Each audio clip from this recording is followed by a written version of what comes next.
Well, we're recording now, so. Yeah, no, I want to have guests on like, do you know who Michael Cremo is? Never heard of him. He's written a book called Forbidden Archaeology. Ooh. So I want to have like, what's his name? John Anthony West. Do you know who that is? Mm-mm. He did a whole series called Magical Egypt. Okay, great. That'd be insane. Yes. And let's see, who else I want to have on? A bunch of people like, you probably know Graham Hancock. I've heard of him. Yeah. People like that. Just all kinds of weird, interesting people. I'm in. I am in. Yeah. We'll start it off with me that I don't know how deserving I am to be here, but no, all that stuff definitely interests me. You can go so deep. What caused you to get into all this stuff? I kind of feel like there's been a couple sort of explosions in my life where everything changed. Yeah. Very, very early on, like when I was 16 years old, I had kind of feel like I had a chip on my shoulder in my youth and had a lot of friends, but I don't think that I treated people very well. And I kind of angry. I was just an angry kid. At 16? Through just my whole childhood. Really? I really, really was curious to know why I was born. And from really early on, I had so many questions about life. And now things that I stumble upon, I remember back to my youth. And I thought, man, it had already occurred to me. Like that things grew from the earth and then people charge money for them. Isn't that bizarre? Like if we all just stopped money and we just let things grow from the earth, it would all be okay. Oh, totally. And as a young kid, yeah. It made no sense to me why we made it so complicated. Isn't it so bizarre that you will grow like an apple and then you can take it to a place and people will pay money for that apple, but people can just grow the tree that creates all the apples right in their own yard. It's so weird. And we line streets with trees that don't fruit. Dude, I think about this all the time. Like, what are we doing? Think of all the homeless people that could be fed. Absolutely. Just by lining every city street with fruit trees, avocado trees, all that stuff. I was thinking about that today because we just planted 2 avocado trees in our backyard. Oh, I got to come see your house. Oh my God, it's golden. I mean, they're not fruiting, but that's what we're hoping for. They take a long time. I hear they take years, right? Take a couple years. Did you buy them as little, or just plant them as seeds? They were 15 gallon. So they're pretty big already. And an X and a Y or whatever it is. Yeah. And so the guy who planted them, he's pretty certain. He's a tree guy. He's pretty certain we'll get fruit out of it. And he said probably in a year. So we'll see. Dude, how rad is that? We'll see. But it just makes me think avocados is like this perfect food that if you're homeless or if you're just waiting for a bus and you don't want to, you don't want to go to Subway and eat yoga mats. I know, right? Totally. You just can reach up and grab it. And it's true. Like the system has become, everyone specializes in something so that they can isolate themselves in that field, block everyone else out from it, and then make money. I mean, it sort of works, but then what do you do with all the avocado pits on the side of the road? But then people can pick that up. I mean, come on, how hard is that, right? I don't think. I was thinking, well, maybe it's because they don't want the old fruit that drops off, or people dangerously climbing trees, and then the city gets sued. You never know what it is, but I mean, there's ways. If you really wanted to feed the world, it's not that hard. Yeah, we think about that all the time. We were driving through, last time we were getting spring water at this spring out in Hemet, and you drive through Hemet, it's just like one long road. And there's homeless people out there, and you see them walking along the sidewalks, and they're walking up to like McDonald's, or they're panhandling out of somewhere, and it's like, dude, if we just had lemon trees, avocado trees, apple trees. Think of it's like no homeless people would ever be hungry ever. You wouldn't have to have these centers where they go and they get these meals because they could sustain themselves at least on that.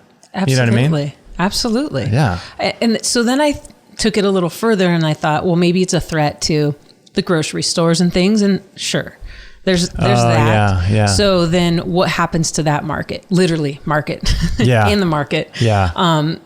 So a lot of things I think have to dissolve and unfold before we can start building these more practical ways of living.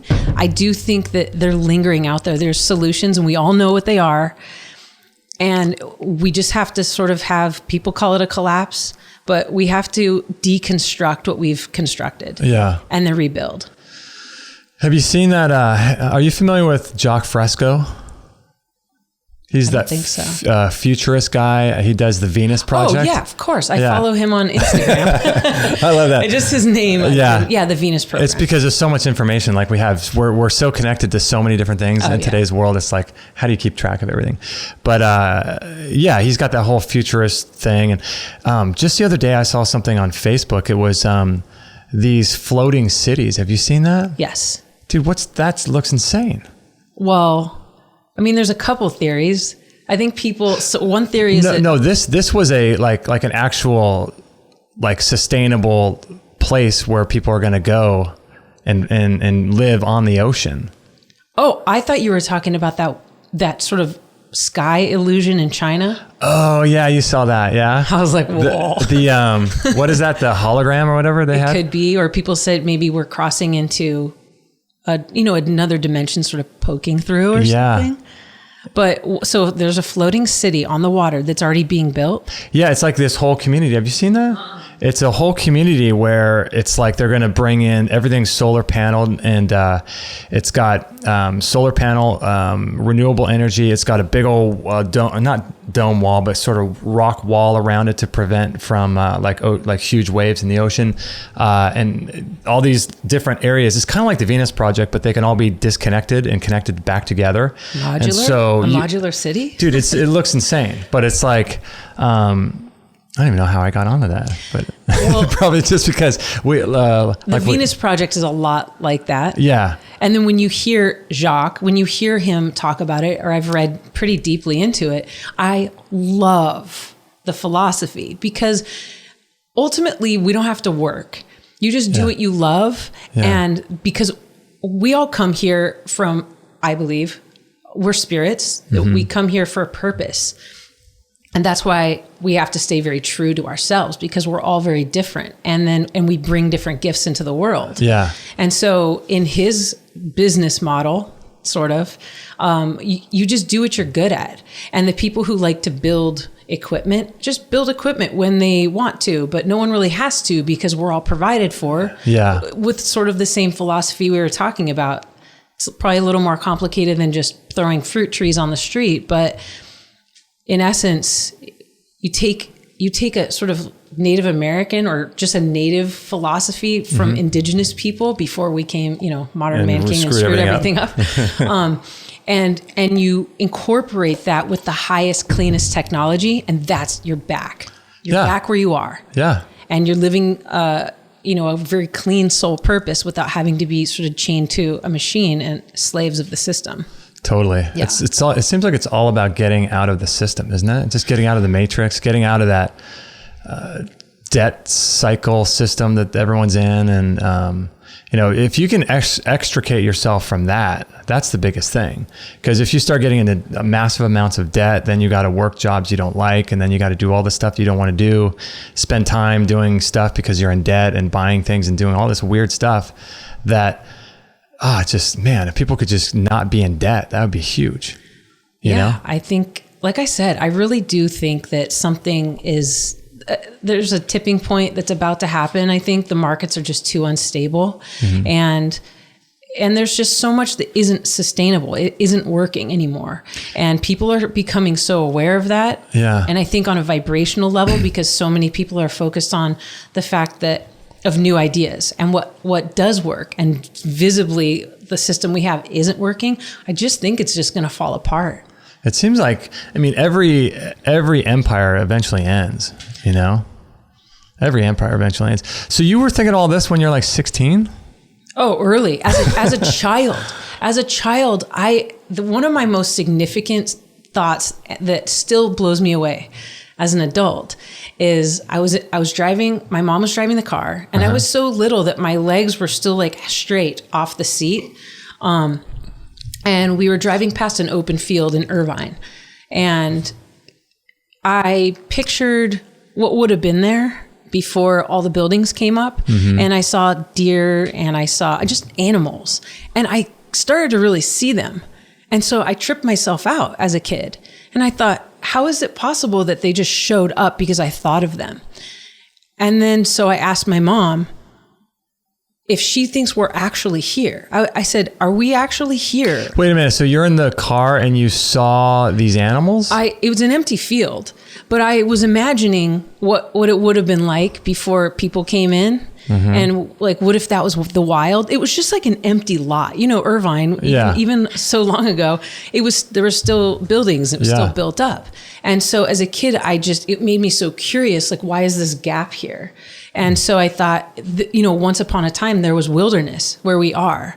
And in that, I invented the animals in my head. And I thought, oh, there's probably deer playing, and there's probably this, where the deer and the antelope play. It's probably and I saw them. They appeared. I mean, they were so real.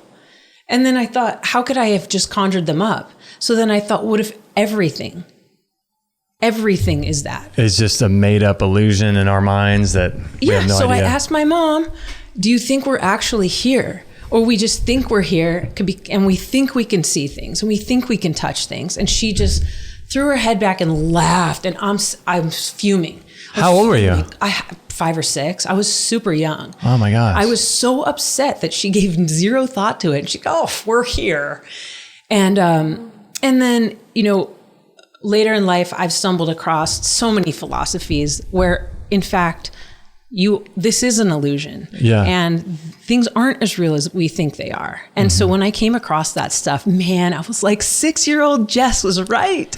She knew it. Did you go for a certain amount of time where you like started to think a different way, and then you sort of went back to the way you were at 6?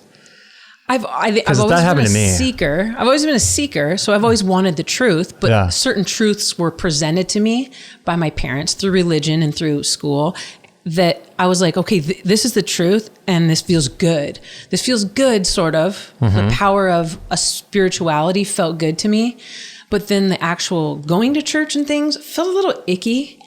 And so, but nonetheless, I sort of had to undo that. So how long were yours. How long were you going to church and all that? Well, I mean, I had to go to church every weekend pretty much.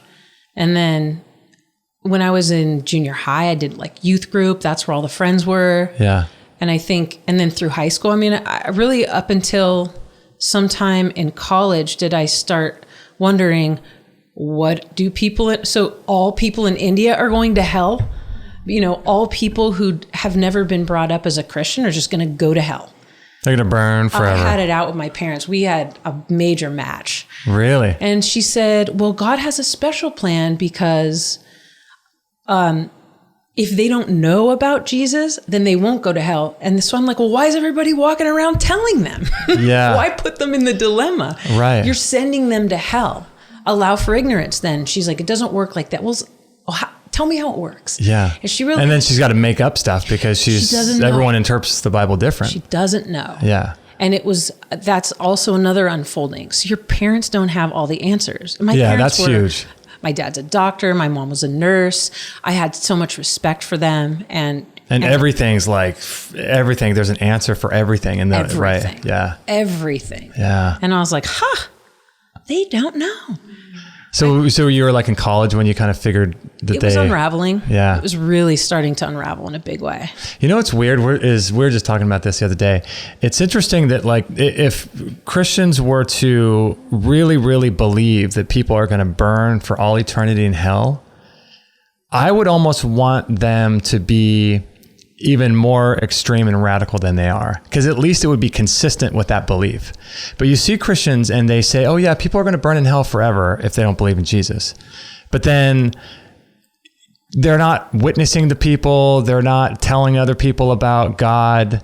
And so that's so bizarre to me, because I think, okay, well, if they really believe that, then they would be doing something about it. Even more. Yeah. Even more so. It would be more consistent with their beliefs for them to be, if all of them were like Billy Graham or something. Doesn't it? It makes sense? Yeah. Which, it's funny, you just triggered a memory that was the true collapse of my beliefs, which was 9/11.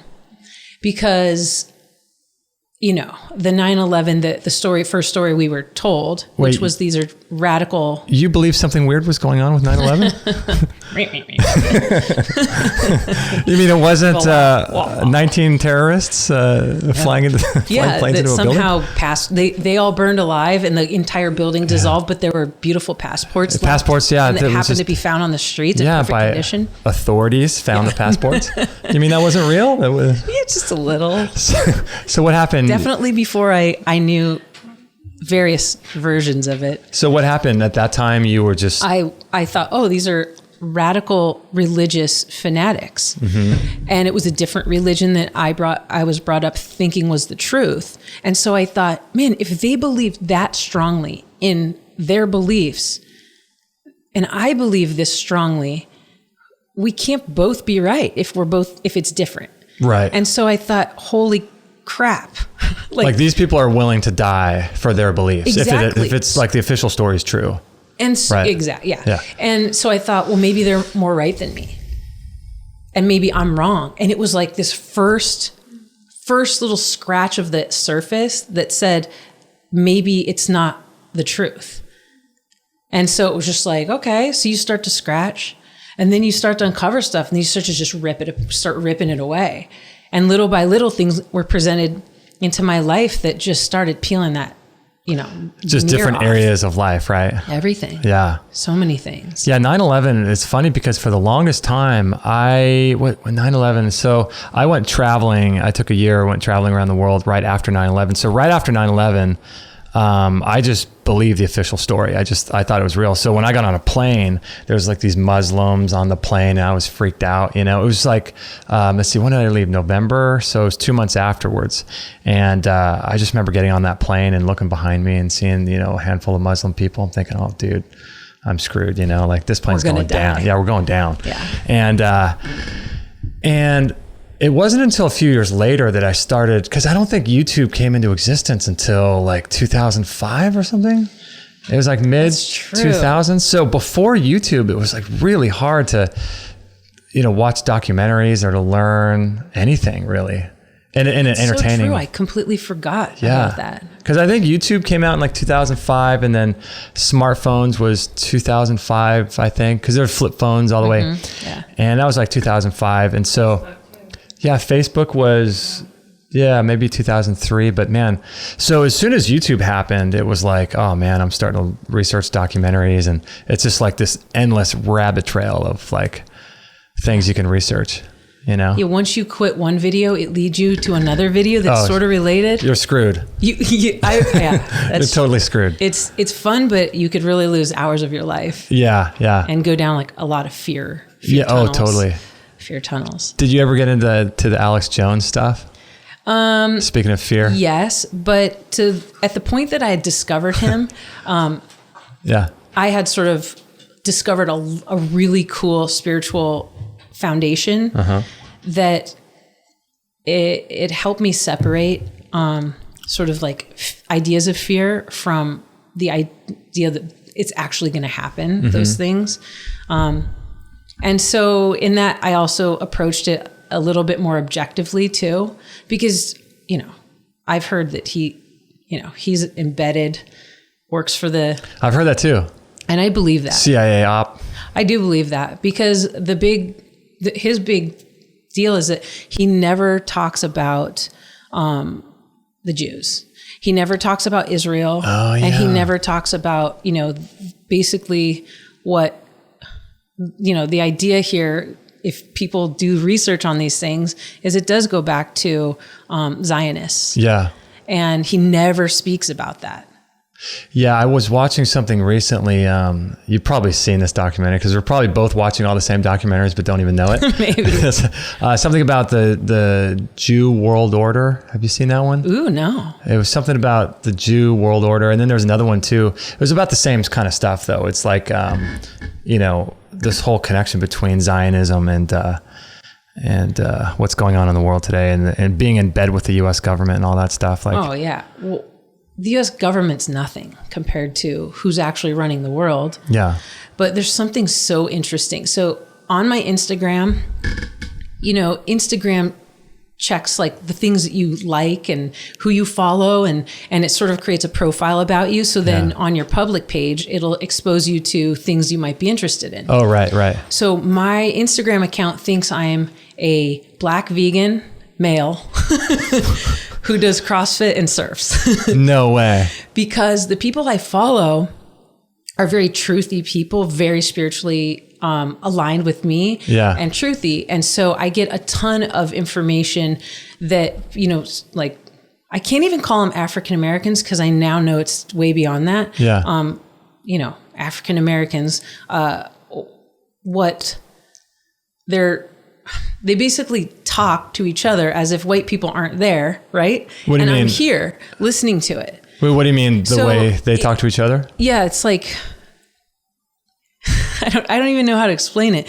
Basically, it's like if you are in a room, like if we're just in a room full of just white people, right? And then you can be like, oh, Asian friends, and you can make jokes and stuff. And because it seems like this safe environment and no one's going to get their feelings hurt. Right. Well, I'm in the room with African Americans because I'm following them on Instagram. Oh, okay. And so you can read through comments and I've learned so much about the African lineage.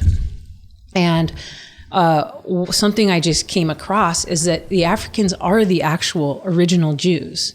So Jesus, Moses, they're Black. And that Judaism came from the mystery schools. We'll go back to the pyramids with this. Egypt and all that. Yeah, exactly. It all goes back to Egypt. Yeah.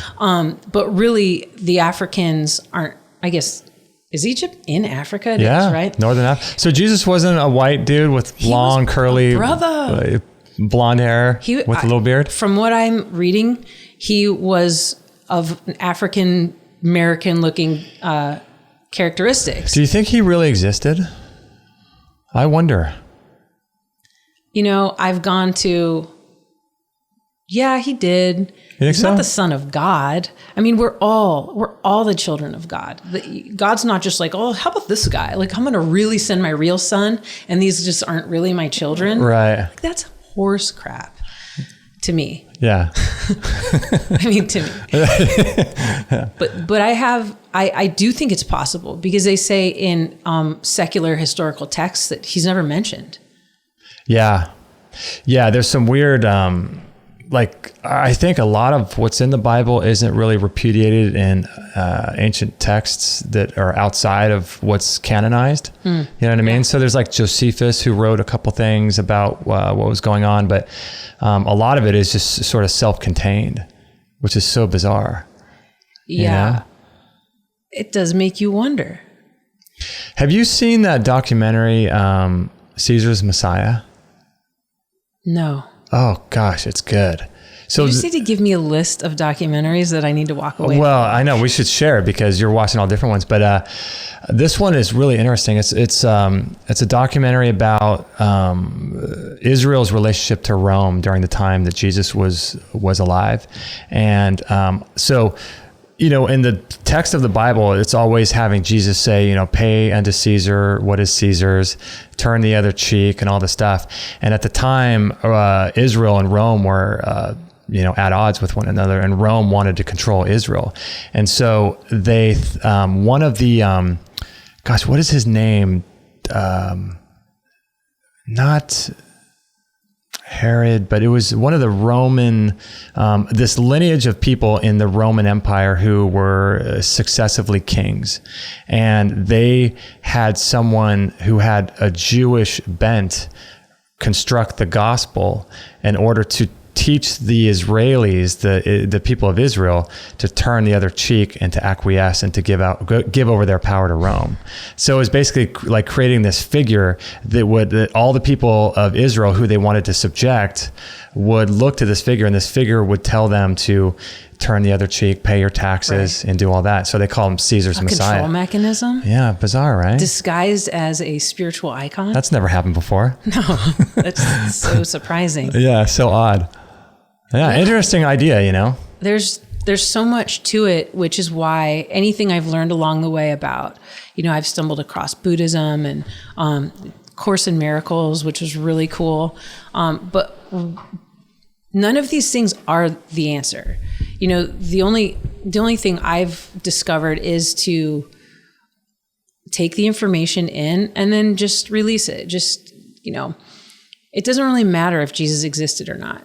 It doesn't matter that the government is on some agenda to depopulate the world or if they are or not.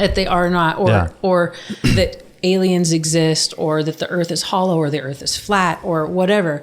It doesn't really matter, because once you peel it all away, you're left with one thing, which is love. Mm-hmm. And if you keep coming back to that, then all this scary stuff that you bring in and out of your life, it just doesn't matter, because ultimately there's, from what I've discovered in my spiritual journey, is the only real thing, the only truthful thing is love. Mm-hmm. And if our government, or if a religion, or if a person or anything doesn't reflect that back to you, it's just not real. It's just not the truth. It's not the truth. Yeah. Mm-mm. Kate and I were talking the other day. It was interesting because she was saying, we're talking about all these sort of issues, it's so rare to find people like you or Kate where you could have these kind of conversations with. It's so cool, I know, it's super rare. Yeah. So we're talking about, what would your reaction be if you found out for 100% fact that,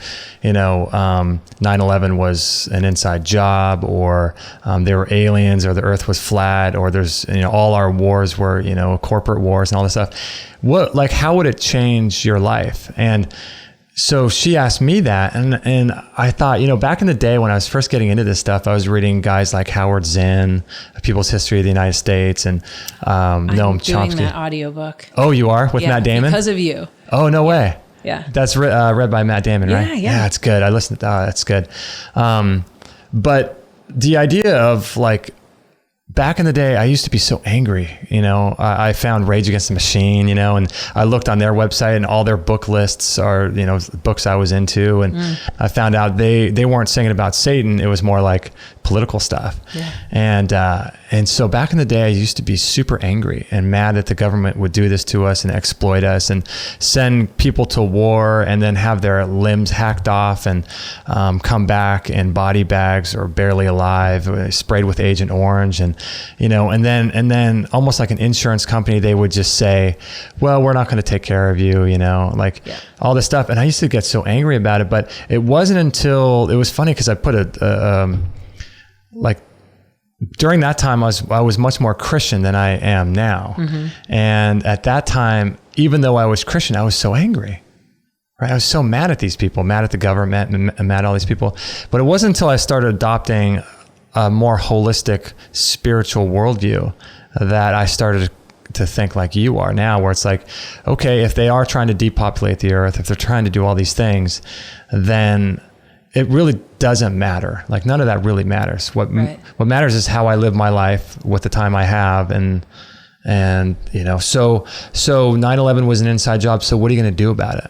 What's actually going to happen? And on some level, I believe we signed up for it. Yeah. So there's that whole theory that Earth is an accelerator to your spiritual evolution. And, there's multiple dimensions that exist, multiple planets, and multiple opportunities as a spirit to incarnate in different scenarios. Mm-hmm.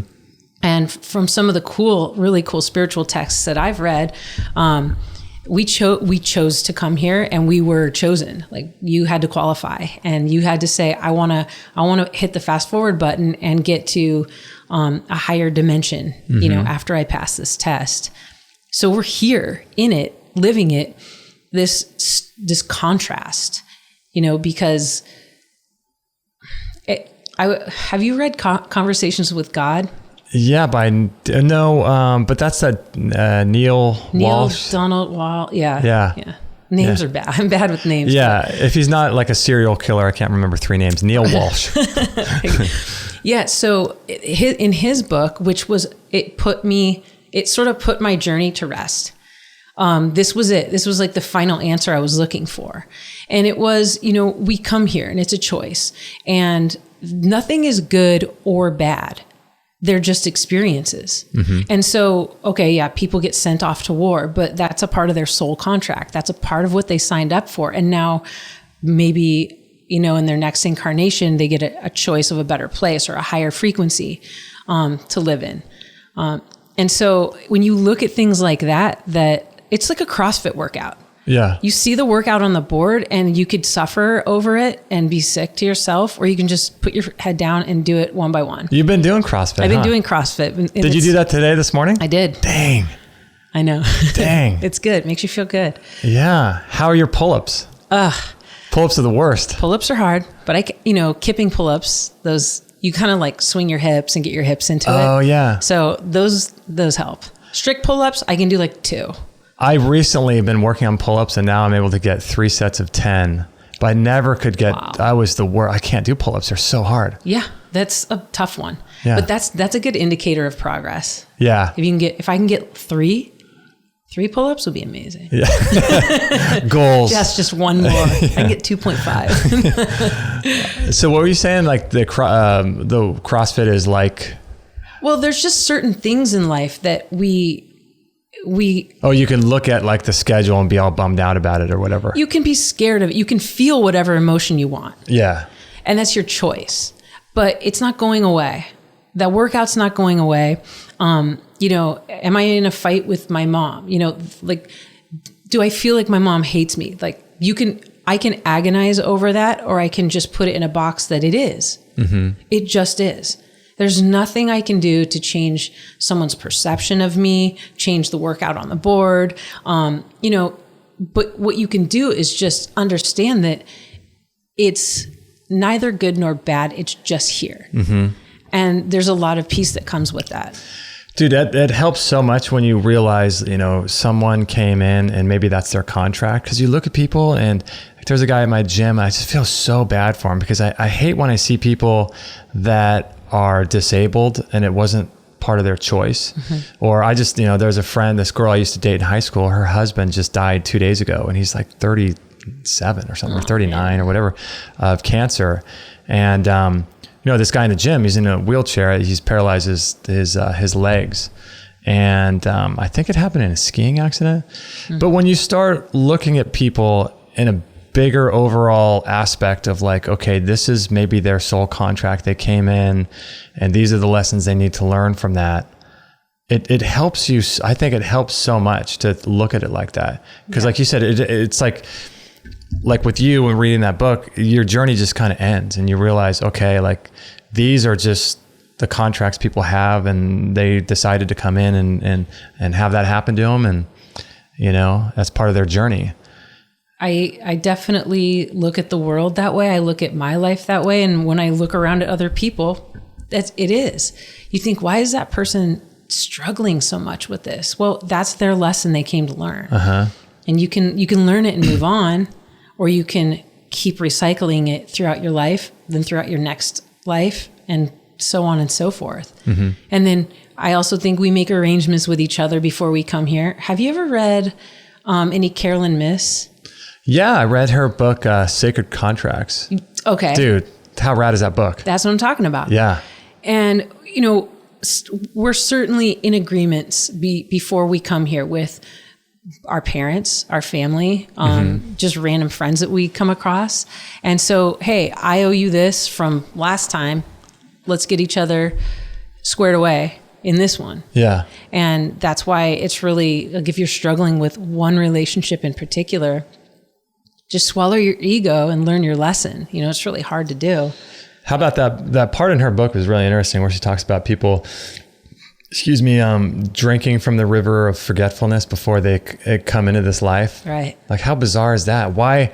I often think, maybe that's what dreams are. You somehow get back in touch with what you were coming in and forgetting before you came in, For sure. Like, you're allowed to freely wander across the dimension of forgetfulness. But once you come into physical form, it's like you can't know that, because you would know why you're here, what's going to happen, and all these weird, freaky things, Yeah. And then what's the purpose of being here again? Yeah. And sometimes I think back to being a kid, and maybe I was so upset that I forgot. There was something to that. You were so upset. I was just mad at wondering why I was here. Yeah. And not having a good enough answer. And sometimes I think maybe on some deeper level, I knew I forgot, and I didn't really believe I would. I thought I'd be different when I came here, and I'd remember. Wait, so when you're a kid, you thought you'd be different? So as an adult, okay. So as a kid, being upset about not knowing why I was born. Yeah.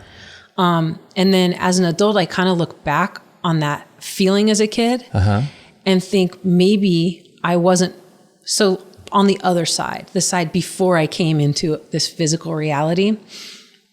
And you think, okay, I'll do this again.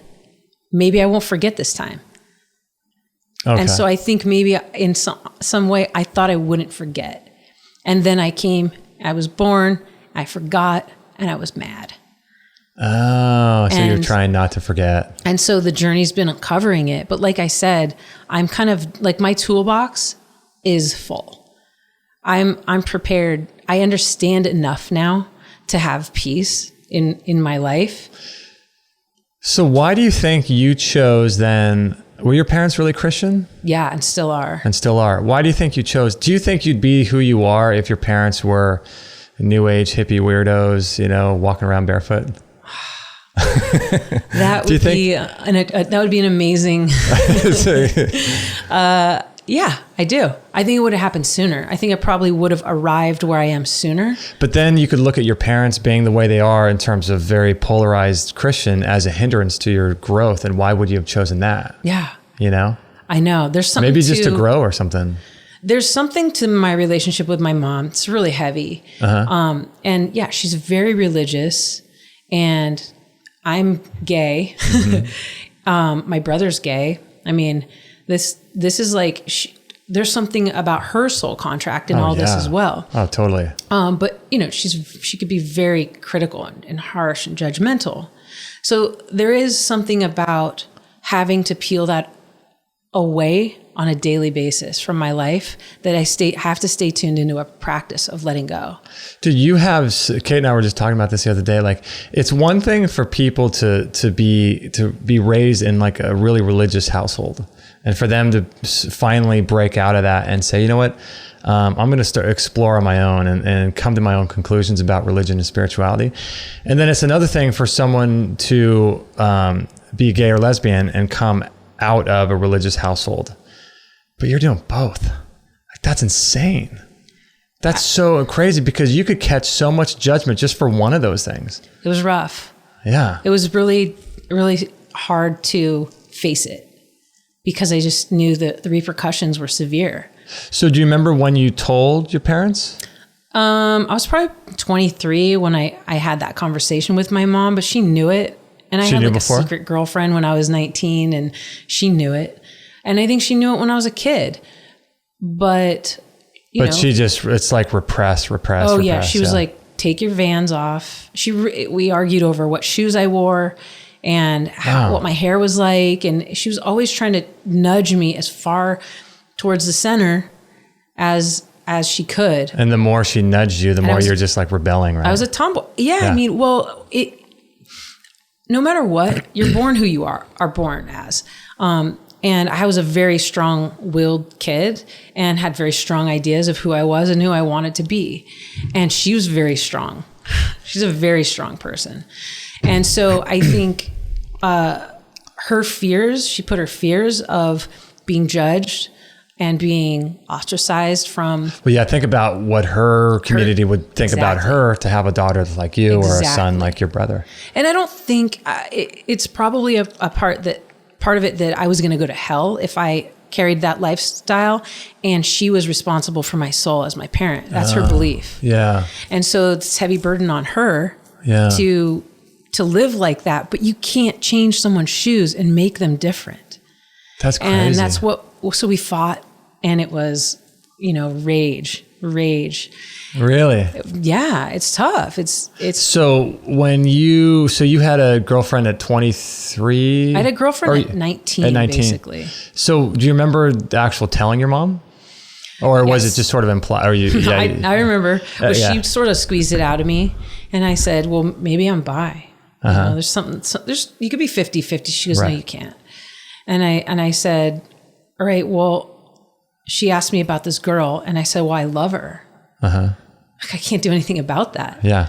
And she but she desperately wants goes, to. I will never go to a lesbian wedding. She said that? Right then. Oh my gosh. And I was like, all right, well, it's so far down the road. Yeah. Oh, yeah. And so the struggle, it was a constant struggle. So it's almost like you were like built for this, or it's like you came in and all this stuff had to happen for you, Maybe. I definitely see there's a lot of things in my life where, I didn't have like this super chill upbringing, even though it may have looked that way from the outside. Like I said, my mom is a very strong mom. I had a stepdad that, from an early age, and then I had my biological dad, but he sort of was more interested in his girlfriends and just basically broke up with me at a certain point. So did he have any issue with all this stuff or no? My biological dad? Yeah. No, he's pretty open-minded. Yeah. He's pretty easygoing about stuff, but your stepfather, what about that? He loves me, and that trumps everything. Yeah. And he's willing to wish for my happiness, even though he still thinks I'll go to hell. Wow. But he's much softer about it. Yeah. Yeah. Isn't that such gosh, what a horrible way to live. I mean, to think that all these people are going to go to hell. I know. Gosh, that would be such a burden, it would be so hard to believe that. Because I first started thinking, is it possible for Christians? When I first started, I was really, really into it, like it was a self thing. No one pushed me to be really into Christianity, but I started thinking like, is it possible for people to be Christians and not believe in hell or whatever? And I could never get it out of my mind that, Mother Teresa or the guy in Africa that doesn't, never heard of God or anything, they're just going to burn in hell forever and ever and ever with no ability to ever get out. Right. And it's going to be, gnashing of teeth and, where the fire doesn't stop and all this bizarre language. And it doesn't seem to be consistent with God to do that. Exactly. Exactly. I so agree with you. And what a load to carry on your back. But then that's that if I'm not suffering, I'm not representing Jesus in his suffering. There's that. Yeah. I really feel like my parents feel that way. They're afraid of like having fun. It's really strange. And just letting loose and they call me a hedonist. And I mean, wow. It's such a, hopefully they never listen to this podcast. I love you. They'll never, just kidding. I didn't mean a word I said. Yeah. But overall, I think really religion or just adhering to any identity that you think is you, that causes so much conflict because then you have to you just got to carry that cross figuratively. You have to say, well, I guess I'm super healthy, you're fat, or, whatever it is, like I'm spiritual and I'm on a higher plane and you haven't even discovered it. You're still like, whatever, you're still drinking bottomless mimosas on a patio. Yeah. Oh, it's pretty fun too. Yeah. Nothing wrong with that. But anyone who claims something as them, they're left with that burden of then being a judge for the people that aren't. And it's weird too, because when you put that label on yourself, you're not even sure what the actual tenets are of what that label represents. Like the teachings that come under whatever label you say, like Buddhism, Christianity, being a Muslim, there's all kinds of different interpretations of what that one label is. And not even people within that category agree with each other.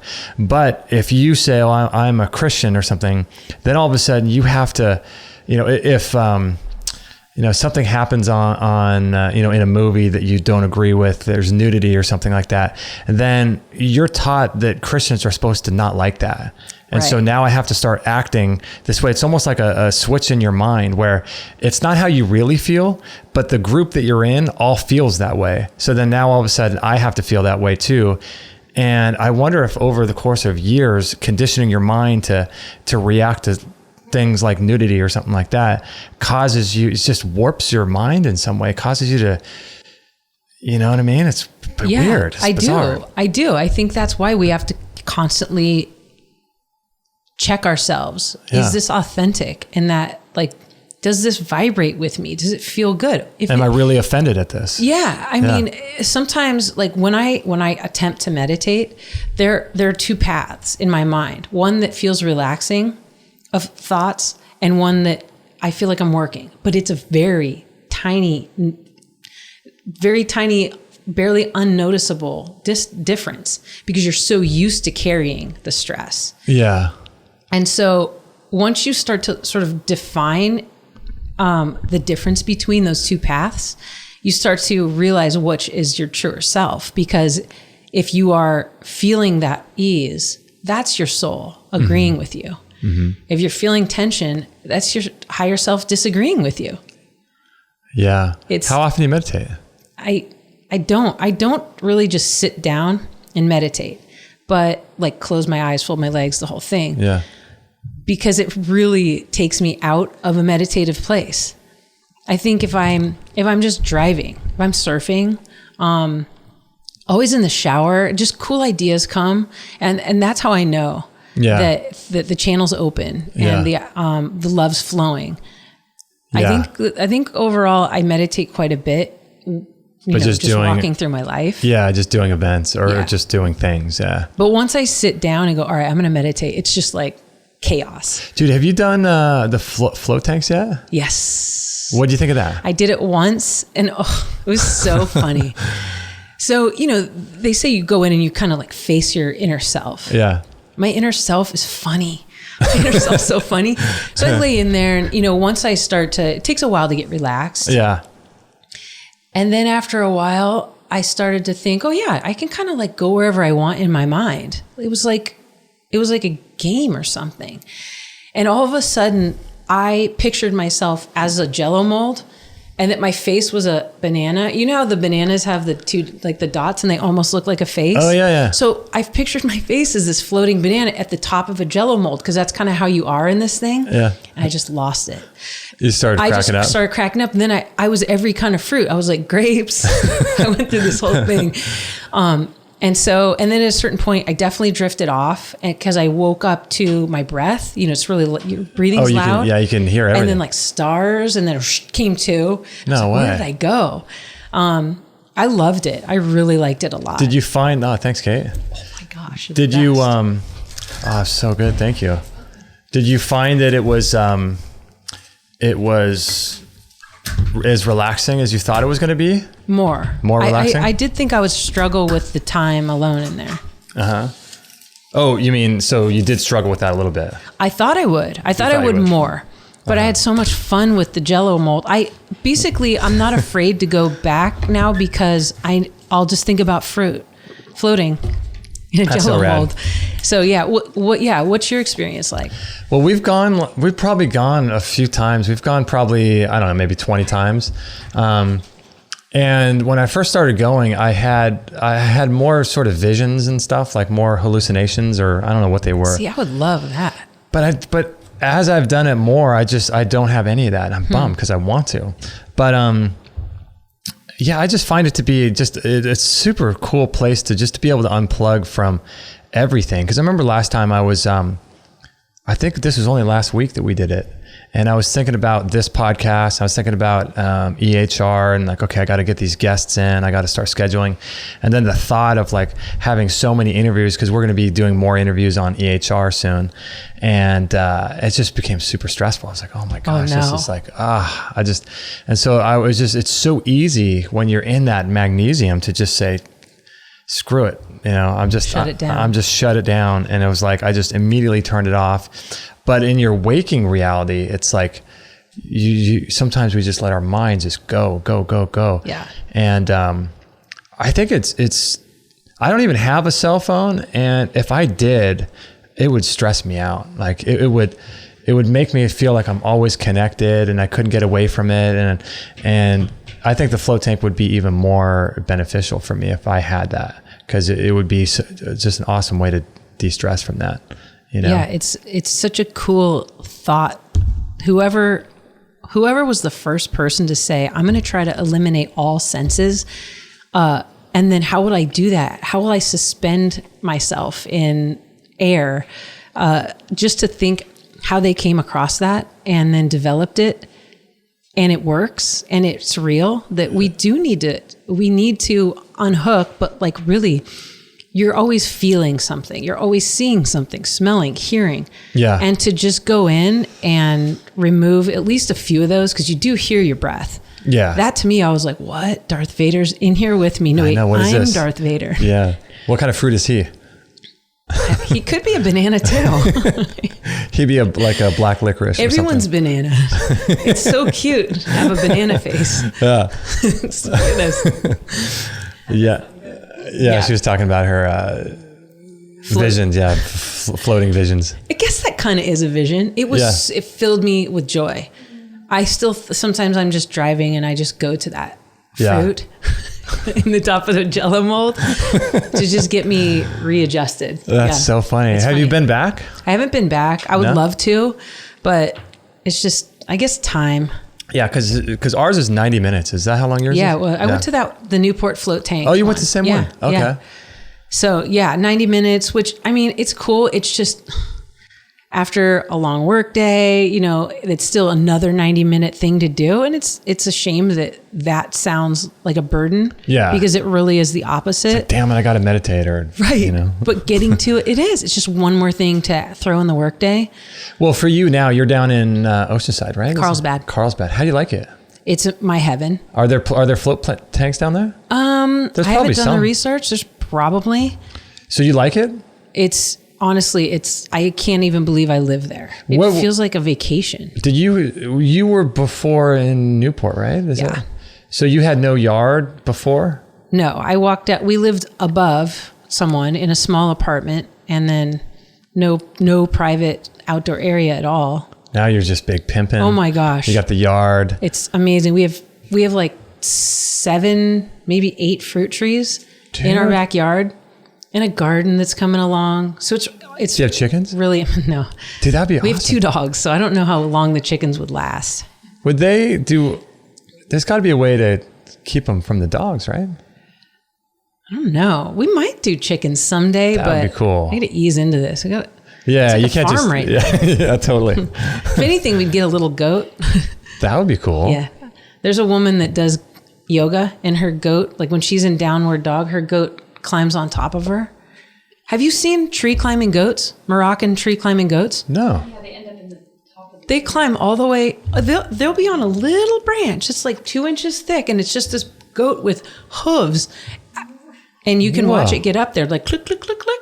No way. It's the coolest thing ever. If you had goats, you could do the milk, right? And yeah, that'd be so cool. I know. That would be awesome. Are you allowed to have goats where you are? Well, I don't have an HOA, but I don't know about. Yes, as long as you don't have that. I'm so free. No HOA. Yeah. But yeah, I did sign. We bought this house, so someone's making a lot of money off of. Dude, that sounds so nice. I know. It was joining the system though a little bit more. Yeah. What do you think about that? I had to get over it because I wanted this. I wanted it. I'm already so in the system. Couldn't you just rent it? Or do you want it to actually have some equity and things like that? Equity, but mostly a tax deduction because, yeah, I mean, when you get to a certain income level, if you don't have stuff to write off, they just take more. Yeah, you're screwed. So it's like, I'm going to get screwed, but I'm already getting screwed. Yeah. And I really want this house. So screw it. How big is the backyard? Oh my God, it's huge. It's like an estate. And then we had, I quiet. know, you guys, it's pin drop. The only thing you can hear is the wind through the trees and birds. So you could sit out in your backyard and not hear anything else. Read a book and not hear a car, nothing? Next door neighbors? Every once in a while, a car will drive. We live on a residential street with only houses on one side. There's a school on the other, like a elementary school a little ways down. So there's not a lot of traffic on our street. Oh my gosh, it sounds like paradise. You guys have to come. Yeah, yes. Can we be your kids? You can, yes. I'll be so healthy. I won't even have to get vaccinated either. So no, you wouldn't. Oh, yeah, there's that. Oh man. I know. That sounds so nice. Come check it out. So you got a backyard, you got some, growing some vegetables, you got some fruit trees. We have some tomatoes. Potential goat. Maybe a baby goat, like a teacup goat. Dude, that'd be 16 goats and trees.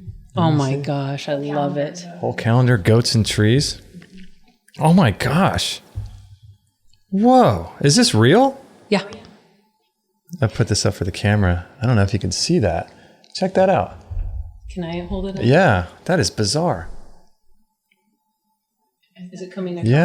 Yeah, that came across. Wow. That's rad. Oh, I've also seen goat trees. A cliff, this sheer rock cliff, straight up, and there's little nooks, and there's these goats that are just hooked into this cliff, and it's hundreds of feet up or something. They climb the timber down too. I know. Goats are bizarre. Amazing. Yeah, that's so crazy. So this lady does yoga, and so no matter what pose she's in, the goat climbs up to the top. And then she keeps moving, and he keeps staying at the apex of wherever she is. You mean the goat's on top of her? Like she's in downward dog, and he's up on her butt. Dude, that's crazy. And then she goes into cobra, and he makes his way to her shoulders. What is it with people? What is like the whole goat thing? Remember like satanic, the goat horns? Like what is it? The sheep and the goats in the Bible? Why are goats always portrayed to be these satanic evil things? They're so great. They are great. Actually, they're amazing. That's one thing I've never researched. I know. You should. That's like one thing. History of goats. Have you seen this documentary called "The Sacrificial Goats"? Sacrificial goats. Dude, that makes so much sense. Wow. Yeah, it's bizarre, right? Yeah, I mean they're great looking animals. They're so cute. So cute. I wonder how much it would cost to get one. Do they cost a lot? I don't know. Maybe Craigslist there's some. I wouldn't be surprised. Goats and chickens, that'd be cool. It would be cool. It would be cool, but... You got your 2 dogs now. Yeah. 2 dogs. We might make some babies. So I was going to ask you, what would you do with the vaccine issue with kids? Because that's something Kate and I are talking about. Like when the kid turns 5 and it's time to go to school, then at least here in California, you're screwed. You got to get them vaccinated. Well, so the research we've done is we wouldn't vaccinate. We would try to do a home birth. And you can do homeschooling with 6 max kids. So as long as it's no more than 6 kids, you can find a homeschool group or create one and share some of that burden. But if you're not, if someone's unable to homeschool and they don't want to vaccinate, their only option really is to move. There are options to move, or you can do those, what is it? They have no heavy metals in them. They're sort of holistic. Oh, homeopathic. Homeopathic vaccines. Yeah. Do they allow that? Yeah. So if you try to go to school, you can take homeopathic vaccines and they'll say, okay. I think so.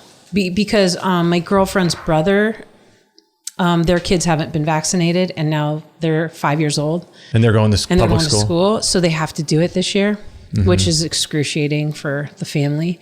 But I think the research they've done, they found someone that they could do that sort of holistic, or what do you call it? Homeopathic. Vaccine. Which obviously is better, but it's just absolute crock that this exists. You know what's so bizarre to me? Kate and I were talking about this the other day. It's so weird that, we're clamoring like little kids to get into, to get our kids into school where they're going to learn things that aren't even correct. The history's all been written by winners of wars. You're learning how to say the Pledge of Allegiance, one nation under God. You're saying all this stuff and you're learning aside from maybe math, even science is like a religion these days. And so you vaccinate your kids to go to school to learn stuff that's not even true and have them be completely sort of mind controlled by the state and the government because they're the ones coming up with the curriculums for all this stuff. It just doesn't make any sense to me. Like why try so hard to get your kid into a place where they're going to learn incorrect information? And then in order to learn that incorrect information, you're going to put their life at risk with a vaccine potentially becoming autistic. It's like a mind. I don't get that. It's so weird.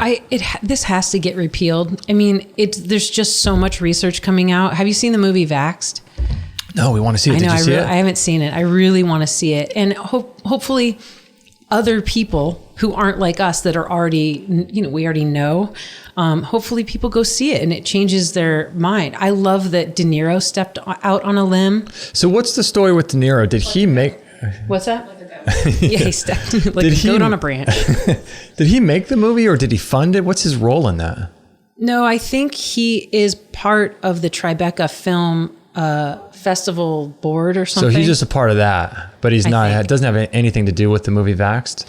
Well, he has an autistic son or child. It could be a daughter, actually, probably a son. Yeah. Yeah. So it's personal to him. And I think that, so for him to get on mainstream media and say, I think everyone should see that. I think it's an important film. Mm-hmm. That's cool because people like maybe, some of my family members who are so diehard vax for some reason. Are they? Yeah, but they've done no research.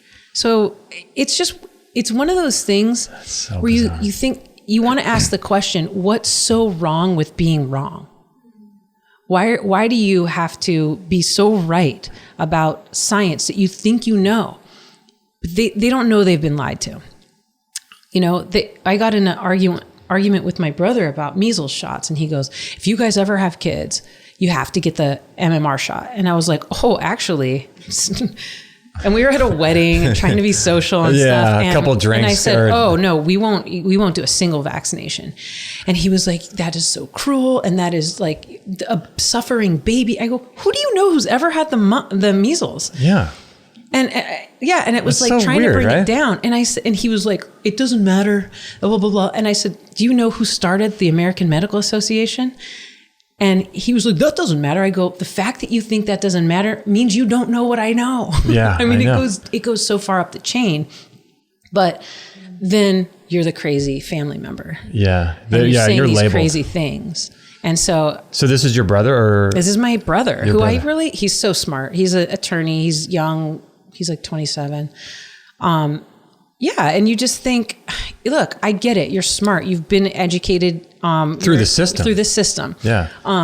And I really thought of all people, I could have cool conversations with him about this stuff because he knew about the Federal Reserve being not federal nor a reserve. Mm-hmm. But still, I think he kind of backed away from that and is back in thinking all these things are aligned. Isn't it bizarre how certain people are only able to handle a certain amount of truth? You know what I mean? Or, who knows? I don't even know if anything we believe is true or not, but I just feel like to be able to play around with ideas without this emotional attachment to them and defending your positions and going so far as to like hate your family members or get in arguments with people, it's such a bizarre thing. Like, I don't understand why people can't be, one of Kate's friends just the other day was asking her about this flat earth stuff we've been, looking at. And her asking Kate was so cool because she's like, okay, so tell me about like why people believe the earth is flat. And, she was genuinely interested and wanted to know. And I just don't understand why people are so... they're so butthurt by, They are. like, they're just so attached to their ideas and they get so angry. I mean, I just don't understand. Like, okay, so the earth is round. If I believe the earth is flat and someone proves to me the earth is round, okay. Yeah. Big deal. Like, what does that have? Who cares? It's just an intellectual exercise. Exactly. You know? This flat earth stuff, I watched the links you sent. I've seen others. And I think there's like a third explanation. I don't know. I just can't get on board. It doesn't feel right. Because it just, I don't know. Really? I don't know either. I do. Some of that stuff makes perfect sense. Like, how is the water staying in its place? Yeah. How is the water bending? Mm-hmm. You put water on a cue ball and it's not going to. Yeah, exactly. Stuff like that for sure. And I love the idea that there's so much more behind this ice wall and that we could tap into certain resources and that people have explored it. Like, it's so exciting. And why every nation has put together a treaty to, section off that area of the world where we can't. I know. Like, why is that? What's up with that? Let me in. At the very least, what's up with that? Yeah, just tell us why. I know. But I think I do think in my lifetime we'll know. I do. The shape of the earth and all that? Or what's behind the wall or in Antarctica? Like, what is that? It's just... You go on Google Images. Have you ever done that? Gone on Google Images? No. And looked at, or Google Earth and tried to look at either of the poles. It just all grays out. It's these big sections of gray. Okay. You can't see then that gets into the hollow earth theory. Uh-huh. Have you heard of that? Oh, yeah. So it's hard in today's world not to know about stuff. Yeah. That to me sounded amazing. That there's this whole world inside the earth and that it's like higher dimensional beings. And wouldn't that be bizarre? Oh my gosh, that would be so cool. Have you heard about the people that allegedly went through the North Pole and started, trying to bring a boat and sail into the earth? And apparently, like the earth is so big that when they tried to do it, it was like a situation where they didn't realize that they were folding back into itself because the earth is so huge so they were trying to sail into like an apple core going back into the center of the earth. But because the earth is so big and we're so small in little boats, they didn't understand what they were doing. I don't understand.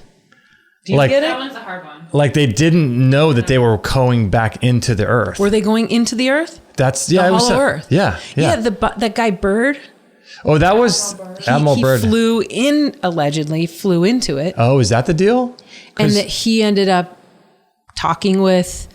he ended up in a whole other world. Yeah, and that he met beings that showed him what life could be like if people, like woke got up their and shit together. Yeah. And stopped fighting and things like that. And is that Admiral Bird? Mm-hmm. Yeah, wow. That's what I read. Wow. Yeah, I get it. It's so because then the flat earthers cling on to him as the explorer of the flat earth. Right. But regardless of the shape of the earth, he discovered something. Yeah, I just want to know what that is. Yeah, exactly. And so if the earth is flat, okay, what I've gathered from this means that everything is staged. We're like rats in an experiment. Like Truman Show. Yeah, like Truman Show. And that we're basically clones of clones or something. I mean, we're just manufactured, which we are. Yeah. But see, none of that's new. That doesn't make me, because the way that I do see, I mean, we could be in a hologram. Everything is math. We have this palm tree that's now growing a cone out of it. It's like a short, spiky palm tree. Uh-huh. It's growing a cone out of the top of it, which is just preparing to spawn new branches. I was like, Fibonacci. Oh, the Fibonacci. And you just look at it and you look around at all of the plants and it's math. It's all like sacred geometry. It's amazing. Yeah. So we're in some sort of intelligent system. Yeah. It doesn't remove a God or the higher power, from it. It just means that it's been created. Yeah. And there's nothing wrong with that. Yeah. That's cool. Yeah. I mean, I don't have to, but I let all that stuff go a long time ago. So now the new information just feels fun. Yeah, I know, right? It's just fun to play around with. It is. And to think about and talk about.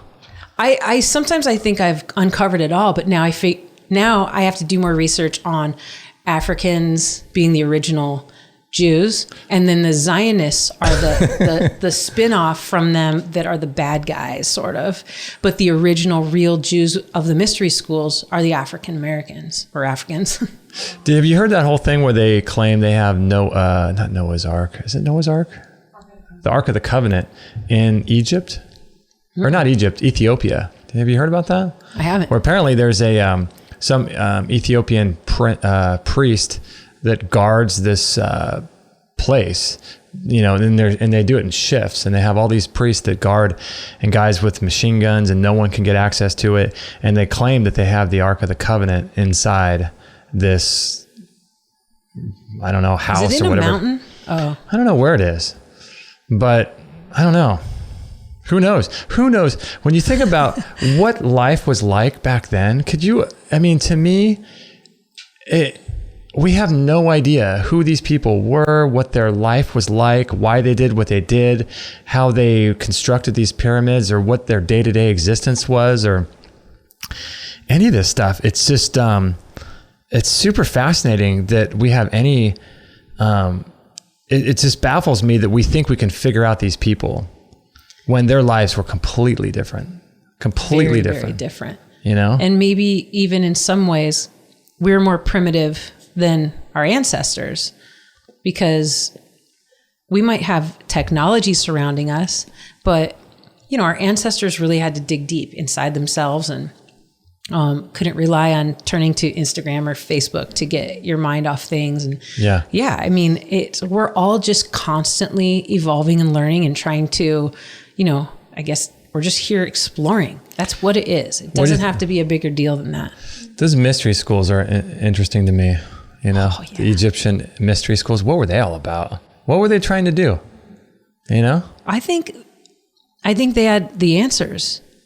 I mean, the answers, and they're still out there. There are people that know them, passing it down through some sort of, family lineage. So you think they have the answers to what? Just most of the things that we just don't know today, like the origins of the world and all these kinds of things, what we're doing here and all that? I think more about energetic, spiritual stuff. Mm-hmm. I mean, I guess I was like 30 when I saw the movie or the documentary, The Secret.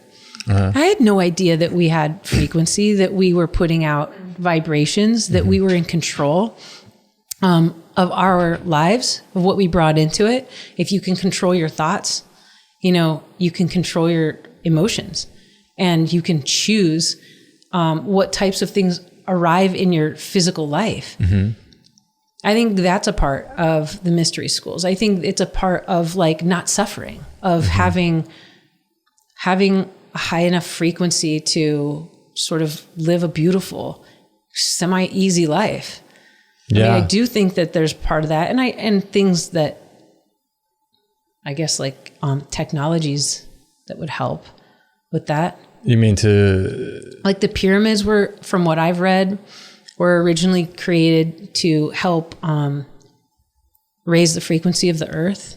Oh yeah. And so they're strategically placed all over the globe. Yeah. Or the plane. Or the flat disc, whatever. Right, yeah. I don't know. Non-spinning stationary snow globe. Yeah. And that there's frequency. I think that's the key. And there's a lot to know about it. And I think people back then were so much more in touch with all of this kind of stuff. Like you look at the Native American Indians, and they were only just a couple hundred years ago, but you look at people, I mean, even if people did build the pyramids, how were they able to, for generations to all come together as one people? I mean, could you imagine trying to round up an entire culture to build one thing? We're here in San Juan Capistrano, and you try to get everyone in San Juan to do one thing. It would just like, we wouldn't all come together like that. Ooh. So what was what was causing them to come together? Well, and to do this one singular task. Have you ever been in the Midwest and gone to a high school football game? I have an uncle who he doesn't have kids in school anymore, and they haven't been there for 10 years. And he's just into it. Every Friday, the entire town goes and watches the football game. So there is you can. Yeah, you're right. You can get that, but you have to have the right. It's got to be passion. Stimulus. Yeah, it's got to be. It's got to be some sort of passion thing. Maybe they served beers at the pyramid. I know, right? And threw hot dogs. Ayahuasca sessions. There we go. Yeah. Hot dogs. Yeah. I mean, something had to have happened where these people were all willing. Weren't they slaves though? Weren't they slaves? They say they're slaves, but I don't know. I don't know. Because think about this too. The Egyptian pyramids or the Great Pyramids got like 2.1 million stones. How they know that even, I don't even know. But that's just what they say, 2.1 million stones. And the quarry from where they got the original blocks to where the pyramid is, I think it's like close to 600 miles away. So that's like from here to Lake Tahoe. Lake Tahoe, where we go once a year, is about 580 miles. And it takes us, what does it take us? Like 8-hour drive? Like a 9-hour drive. 9-hour drive. That's driving at 70 miles an hour. So these stones are... You guys drive slow. Well, she's a slow driver. Drag me into this. No, but I mean, think about that. How long would it take you to carry a stone that far? I mean, there's just not even conceivable. There has to be. These people were somehow, I think they were either giants, like they were 50 feet tall, but even still, somebody's 50 feet tall, that's going to take you hours to walk that far. What with about a stone. some sort of anti-gravity technology?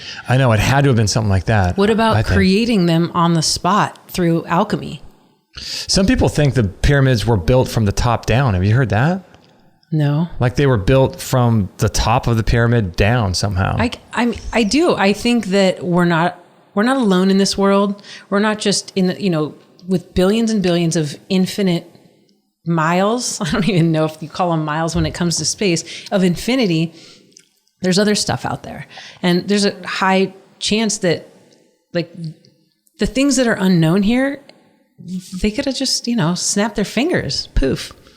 Couple pyramids. I know, right? No big deal. Because look at how massive they are and how few chambers there are in them. It's not like, let's build this, 20,000 room hotel so that we can make money off tourism. Right. It's like a couple chambers, maybe linked to the stars somehow, and we're going to put a couple bodies in here. I mean, it's such a waste of time and effort if you look at it on a practical level. There has to be something pretty meaningful going on there. Yeah, and to get that many people. It was so easy. It must have been easy. But the thing too is like the weird thing is that they're created in such a way that like if you're quarrying stones and if you build them like they think from the ground up, not the top down, and then you're building a wide structure and then you eventually have to bring it all in, how are they able to continually understand how far when you put a block here and then you put the next block there, right? And if they say, okay, well, from here to there is this amount of space, right? How do they know to do that around all four sides and to get each and to never make a mistake? I mean, it's just bizarre. Like the thing that's weird to me is I don't understand why other people aren't fascinated by it. I don't understand how we can just drive around and live our lives and people just don't think about this kind of stuff. Yeah, people are not as intrigued. There is so much stuff to uncover, and most people don't know any of this. Yeah. People think they're super into politics, so they've done a lot of research. Oh, I'm super into politics. It's like, well, take it a couple layers deeper, and you're going to see that you should stop wasting your time with politics because that's not where the puppet masters are. Mm-hmm. So who are you voting for? Yeah, exactly. People try to talk about the election, and I'm like, I just don't even watch that stuff. I know. I don't either. Yeah. And they were like, well, I get it. It's all the same stuff. And I'm like, but I'm just going to keep my mouth shut here. Yeah. Because then you're the crazy person at work. I try to not let people know. You've already how taken much so much I know. heat from all. Yeah, exactly. Yeah, it's funny because when you think about people trying to get you to talk about a subject like that, it's so far downstream from what's actually the real stuff going on that it's just meaningless to talk about it. And I'm not even going to vote. I don't vote. Like, I'm not going to go to a poll. I don't want waste them. your time with I don't that. want them associating my name with. I don't want some record out there and the government to have some record that I supported this person or that person. Yeah. It's just a joke. You just write your own name, but then I'm not going to wait in line to write my own name. Yeah, it's stupid, right? It's so stupid. I can't. People, I mean, this is what I will say to people. Has anything ever really changed from president to president? Oh yeah. Obamacare. He pushed it through. I go, well, it's a pile of crap, right? It's horrible. So that's his accomplishment, and that's what you think change is. Ultimately, it's an illusion of choice. They're very subtle choices. They all are playing ball for the same team, and so that's. I step off my soapbox and I go back to work. So do you say this to people? I've said that, and they go, "Oh, come on. How are we going to change the world? How are we going to affect change in the world?" And I said, "Stop buying GMO products. Look at the companies you're supporting. Let's make them fold. Let's starve them out. You vote with your dollars. You vote with the products that are on your shelf. Yeah. And the way that you live your life." It's so funny, man. You see all this stuff on Facebook and people sharing, the latest dog and pony show. Hillary Clinton had some servers in her bathroom that was with these emails and all this stuff. And Donald Trump said some inflammatory thing to some Muslim who I look at that stuff and I don't even know if it's real. Like, I feel like he's trying to not get elected. I mean, how hard would it be? It's backfiring. I know, right? People are all over it. Because I think about how hard, I saw some video where there was a Muslim, I'll say this because I have to change my language. There was a lady allegedly sitting in the stands dressed in what looked like to be Muslim, like she was a Muslim. I don't know if she was a Muslim or not, and she had this thing written on her, "I come in peace." And it was just like this sticker she had on her. And the story was they kicked her out because all these people were anti-Muslim who were supporting Donald Trump, right? I just thought, how hard would it be for them to just put some person in there like a crisis actor and put him in there and just have him do that. And people were like spitting on her when she was leaving. It was like she was leaving out of a stadium, like walking up the stairs in the middle of the aisle. People were yelling at her and all this stuff. And I just thought obviously this video is going to go viral and it's going to be bad for Trump because people are going to associate him with hating Muslims or Mexicans or whoever else. Yeah. And I just thought how do we even know that that's true? That this actually happened and this wasn't a staged event. We so don't. And and it would be super easy for them to stage it because all you have to do is have someone dressed as a Muslim and that's all they'd have to do. And since I don't know if it's true or not, I don't understand why I would invest my emotions into it and hate Donald Trump or be even involved in any of that because I don't even know if it's true, Yeah. Yeah, absolutely. There's just so much strategizing, like guerrilla warfare. I mean, that's guerrilla. Totally. It's as guerrilla as you can get, like hiring a crisis actor and staging that. But it's absolutely possible and probable. So the people you've talked to at work, are they just completely don't understand any of this stuff? This stuff, you mean outside the matrix stuff? Yeah. Stuff you're saying, why would I vote? Voting's stupid. Yeah, they don't. Nobody knows. The CEO of my company or one of the main guys at my company, he's so smart. And, the owner of my company tried to call me one weekend and I was like, I'm not getting involved with work. He owns the company. Okay. And so at work, he and a couple other of the partners were there. He goes, "How come you didn't pick up my call?" And I was like, "It's President's Day weekend. Like it's a time off." And the other partner goes, "Well, what president are you celebrating?" I go, "Andrew Jackson." And he was like, "Why would you celebrate him?" I said, "Because he was the only president that ever got our country debt free, overturned central banks, and got the Federal Reserve out. He goes, why would you want to get rid of the Federal Reserve? I go, why would you want them? He said, well, because it keeps it stabilizes the economy. I was like, dude, you got to watch a documentary. Oh my gosh. And so that's where I thought, because I really thought he kind of knew stuff. And that was an absolute, I got like slapped in the face with that awareness that no, he doesn't. And smart people don't. Yeah. Which is so crazy to me. It's weird. We live in the age of YouTube. How do you not know about this? How do you not? I still think it goes back to, it's easier to fool someone than to convince them they've been fooled. Yeah. So you can't undo the work of a lifetime of propaganda unless that person is willing to just pop the hood, take a look, tinker around, get out your toolbox and let's take this apart and see if it really works. See if it really is what it is. But yeah, it's just not in people. They're not everybody is a seeker in that way. Or if they are seekers and they have that drive, they're seeking very deeply down like an illusion or path. Totally. It's just like politics or, whatever it is, just whatever. Or if they're really into health, so they become a allopathic doctor. That's the kind of stuff. It's just like, no, you're missing it. You're missing it. That's a part of it, but man, you're missing it. You're missing the big picture. Exactly. It's really, it's just amazing. I mean, you guys with, Extreme Health Radio, you bring so many truths out there about the simple things that you're eating, like green drink, coffee enemas. That sounds extreme to people. Yeah.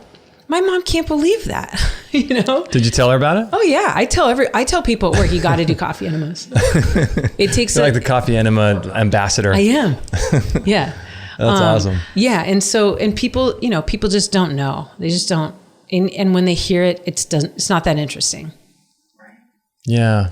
So people are kind of baffling to me in how little they want to know, there's, I don't understand why you don't want to know why you're here, I mean, to look at the deeper questions in life, for me, it's just a natural thing, kind of like with you too. And you, it's like, it's just a natural, I want to know why we're here, what we're doing here, the purpose, where we're going, where we came from, all this stuff. But, I don't think people like to be confronted with information that they've never heard before, especially when it comes from someone that they don't respect.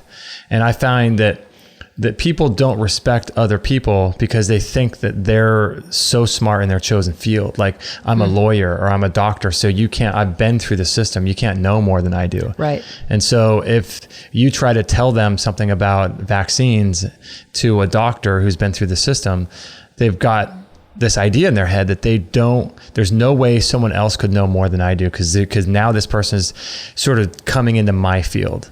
And they're just threatened by that, and they don't want to look at anything. I think a lot of doctors are like that because it directly threatens their entire career. It's like it's like a priest who wants to start questioning whether or not there's a God or something. He just can't do it. Yeah, because he's not going to be able to provide for his family and get those tax breaks. Yeah, get that leave every 7 years for 3 months. What do you call that? Sabbatical? A sabbatical. Yeah. Which I haven't had a sabbatical in my entire work life, but I think that would be nice. I would love a sabbatical. Yeah, wouldn't that be nice? It's time. Yeah, I do. I think people have a lot at stake and they're wrapped up in it, and we're all hooked in. Even though we can try to get as much sort of like out of the system as possible, we're hooked. Totally hooked. I mean, I love my house. I love my job, so I'm glad for that. But I'm in it. Yeah. And then you bring kids into it and you're in. Yeah. I mean, I can put like a papoose on my back and wander off into the jungle or something. I know, right? But then you got to figure out a way to live within this society too. You can't live in the middle of the jungle or the desert. It's this weird infusion that we have to all have, in order to exist. I think it comes down to, we can be plugged into the illusion, but be aware. Mm-hmm. We can be objective about the illusion to maintain like that peaceful frequency, that high vibrational, loving feeling, right, that keeps us connected to our higher selves, which keeps us guided along our truest path. You know, that's it. Like, it's all happening around us. We really can't get out of it. You can move to a jungle and not have a phone and not have Wi-Fi and not even have a house, but you're on Earth. You're still here. Yeah. And Earth is the school. And so find peace in the mechanics, I guess, of it. Yeah. Isn't that weird that you came from such a Christian household and you think like this? You ever think about that? Like how bizarre it is that, you know, most people, I mean, I didn't grow up in a really particularly Christian household, but I was very much involved in, you know, Calvary Chapel through high school and after high school. And it's just so weird that, you know, for parents who try their hardest to get their kids to think the way they do about religion and spirituality, and then to have it all just sort of unravel when the kid gets older. You know, it's so bizarre. Like if you were to tell their parent, okay, if you try to get your kid to go to church every Sunday and to believe the Calvary Chapel way of Christianity, if you do that, then as soon as they leave the house, they're gonna be completely opposite that. Or if you told them, okay, if you ease them into it and make it not so dogmatic, then they will believe Christianity. But if the parent were given those two options with a young kid, like they would still gravitate towards, I need to teach this stuff dogmatically to my kid. I have to, even though it's going to unravel for the kid later on. If you didn't believe in dogma, it's so weird. I don't think you'd be a Christian, because it takes spirituality and then clicks on this heavy vest of rules and regulations and qualifications. And that's not God. And that is dogma. Right. So I think the two are inextricably wound up together. Dogma and Christianity. Dogma in most religions. Yeah. I mean, I think because Buddhism is all about letting go, you don't have that. But people can take Buddhism and take it a wrong way too and become attached. Yeah. To the idea of being a Buddhist. Yeah. And then you lose that there again. I think it's just, I mean, I do feel for my mom because she's very passionate about religion and wants all of her kids to have a walk with Jesus. How many, do you have one brother or? I actually have 3 brothers and a sister. Okay. And you, one of my brothers though, he goes to church every Sunday. He's like an angel though. He's an angel. He's just an angel. He's not like, maybe he is not dogmatic. So who knows?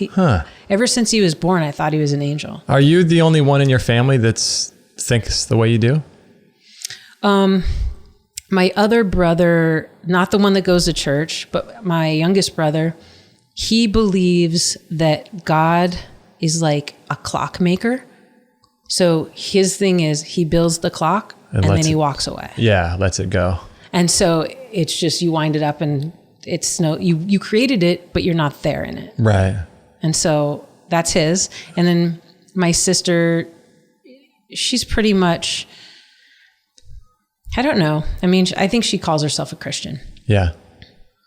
And are you the oldest or youngest or where are you? I'm the second born. Second born. Yeah. Wow. Yeah. Family dynamics, man, are so bizarre. Yeah, we're all second borns, aren't we? Oh, we are? The best. Second is the best. Yeah, family dynamics are so bizarre, aren't they? You know, these people we come in with and we have these ideas. And once you start realizing your parents don't have all the answers, that's a spooky day. You start seeing through, like I'll talk to my parents about politics, and it's so funny because my dad's they're both Christians, but my dad's very much into Trump, which is not surprising, but still to me that's surprising because Trump's he's the farthest thing from a Christian character. Yeah, he's a cartoon character, but he's Republican, and Christians are notoriously, side with Republicans. But my mom, she's like more of a Democrat. And so it's weird that, but you talk to them and it's just like the matrix of, you see that they're in it. You see that they're believing what they're watching, these debates on TV and all this bizarre stuff. And, I just see, it's weird when you see through it and you realize your parents, like, more than your parents about a lot of things. It's really bizarre. It's so bizarre. But they don't know you more. Yeah. So they're still right in their minds and you're just way outside looking in. Yeah. Way outside looking in, which I know we all feel. Yeah. I mean, once you take that blue pill, is it the blue pill or the red pill? Is it a red pill? The one, yeah, we know. Yeah. I mean, you really can't go back. You can't undo it. And it's its own sort of burden. Yeah. In a way. Unless you have, like you're saying before, you have to have a spiritual practice to go along with all this stuff, because you got to be able to let go. If you walk around thinking the government's going to come and shut you down, and they're building these FEMA camps all over the place, you know what I mean? Like, if you really believe that, you're living in a dark world. It can get so scary if you really do it. And I have been scared like that before, and then just go, wait a minute. Yeah. Even if they knocked on the door and shot me in the head, I came here for that. How bad is that anyways? If you chose, that's what you chose. Or they took me someplace, like I came here. So whatever it is of this messed up situation that I signed up for before I came into this physical reality, here it is. I'm going through it. And then hopefully whatever I signed, like agreed upon, I get. Yeah. God better stick to these contracts. Totally. And so unless you have that to go down that chain of thought, you're just scared. Yeah, because I was into the Alex Jones stuff for a while, and I think he's got some interesting things to say. But man, he's just fear mongering. He's no different in terms of fear as watching the Channel 9 news. It's the same thing, just different perspective. It's all fear. It's all probably worse. Yeah. Because there's a flip side to all this. FEMA camps and the government and the Illuminati and underground alien bases with cloning areas. What? I never heard of that. Yeah. And there's the side that is of the light, and there are people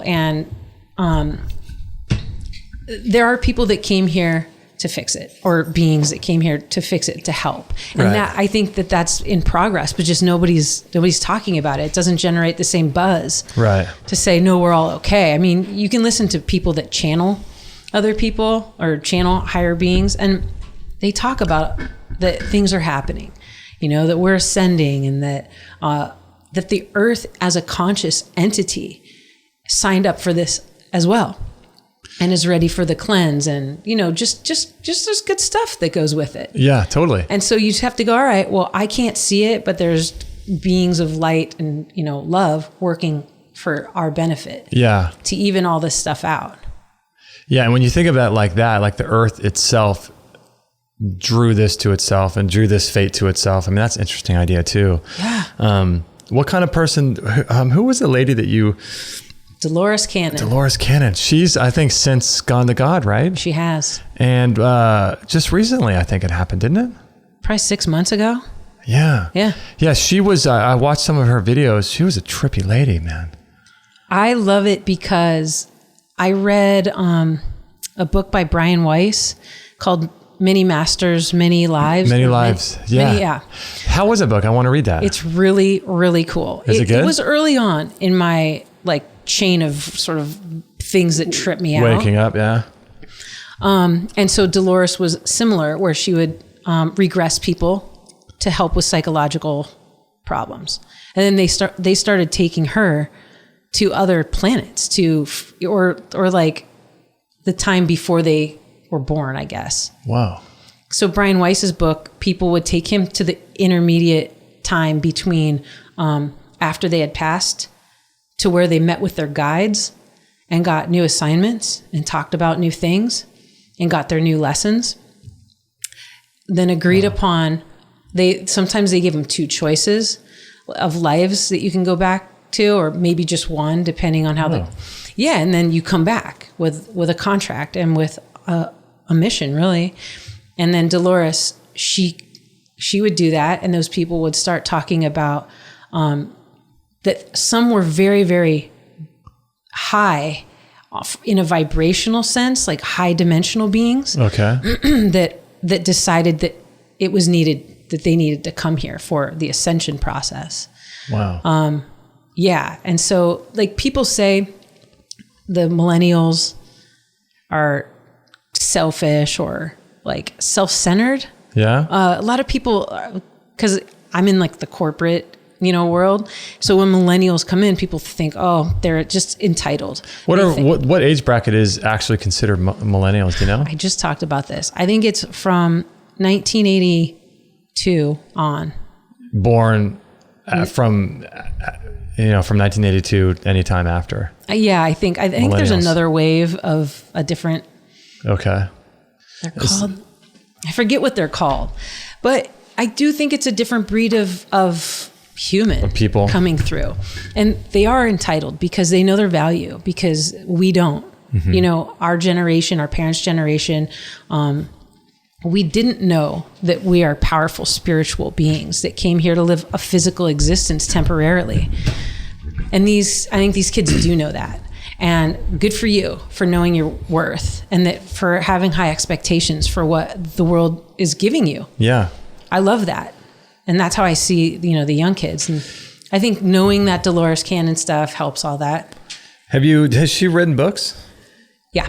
She wrote like the three waves of different types of spiritual dimensional beings that are going to come here. Have you read her stuff or just look at her stuff on YouTube? Yeah. I just YouTubed everything. I mean, I think you get most of it. Yeah. Right. Cause I order these books. I'm like, oh, I knew it.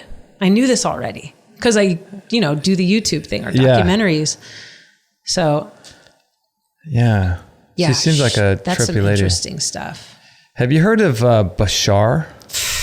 You have? Oh, yeah. I just found out about Bashar a couple days ago. Oh, my gosh. I didn't even know who Bashar was. And to you, good day. Yeah, I didn't even know who. It's some guy. What's his name? Daryl Anka or something? Yeah. Anka? Daryl Anka? What do you think about that? I love Bashar. Yeah? I love that.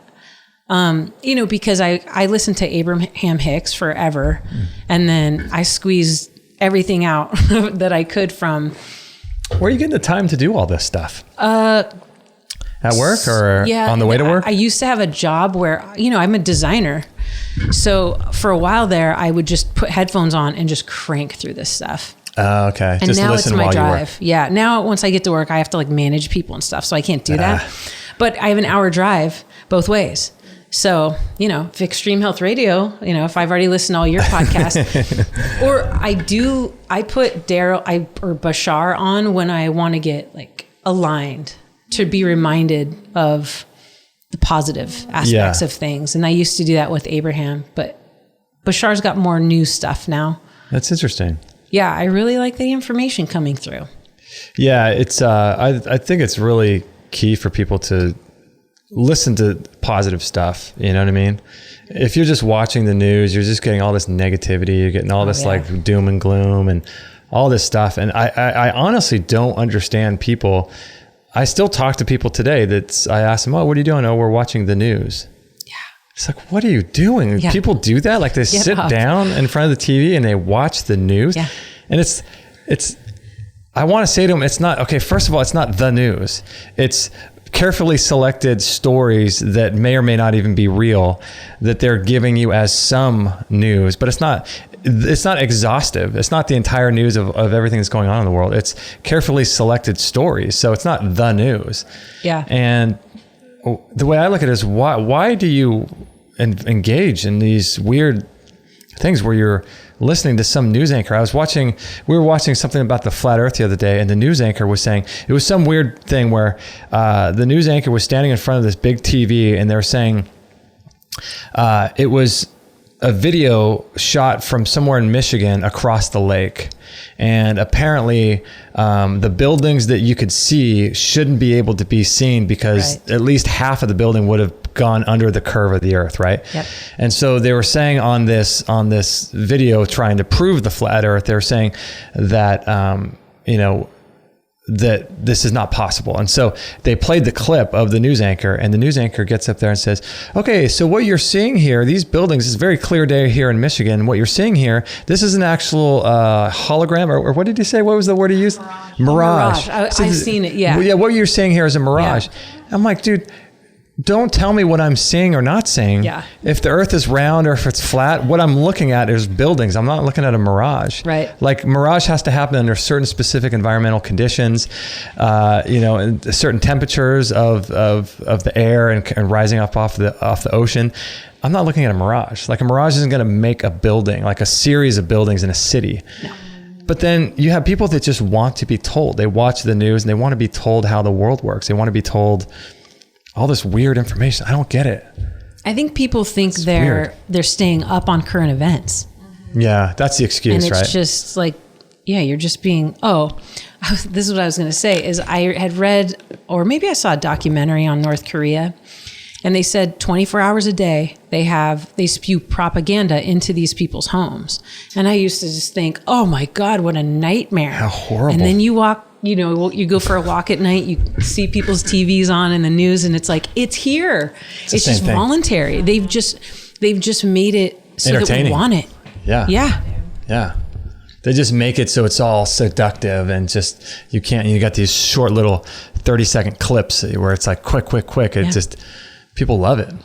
It's so stressful. If you get time away from it and then you go and turn it on, it's so stressful.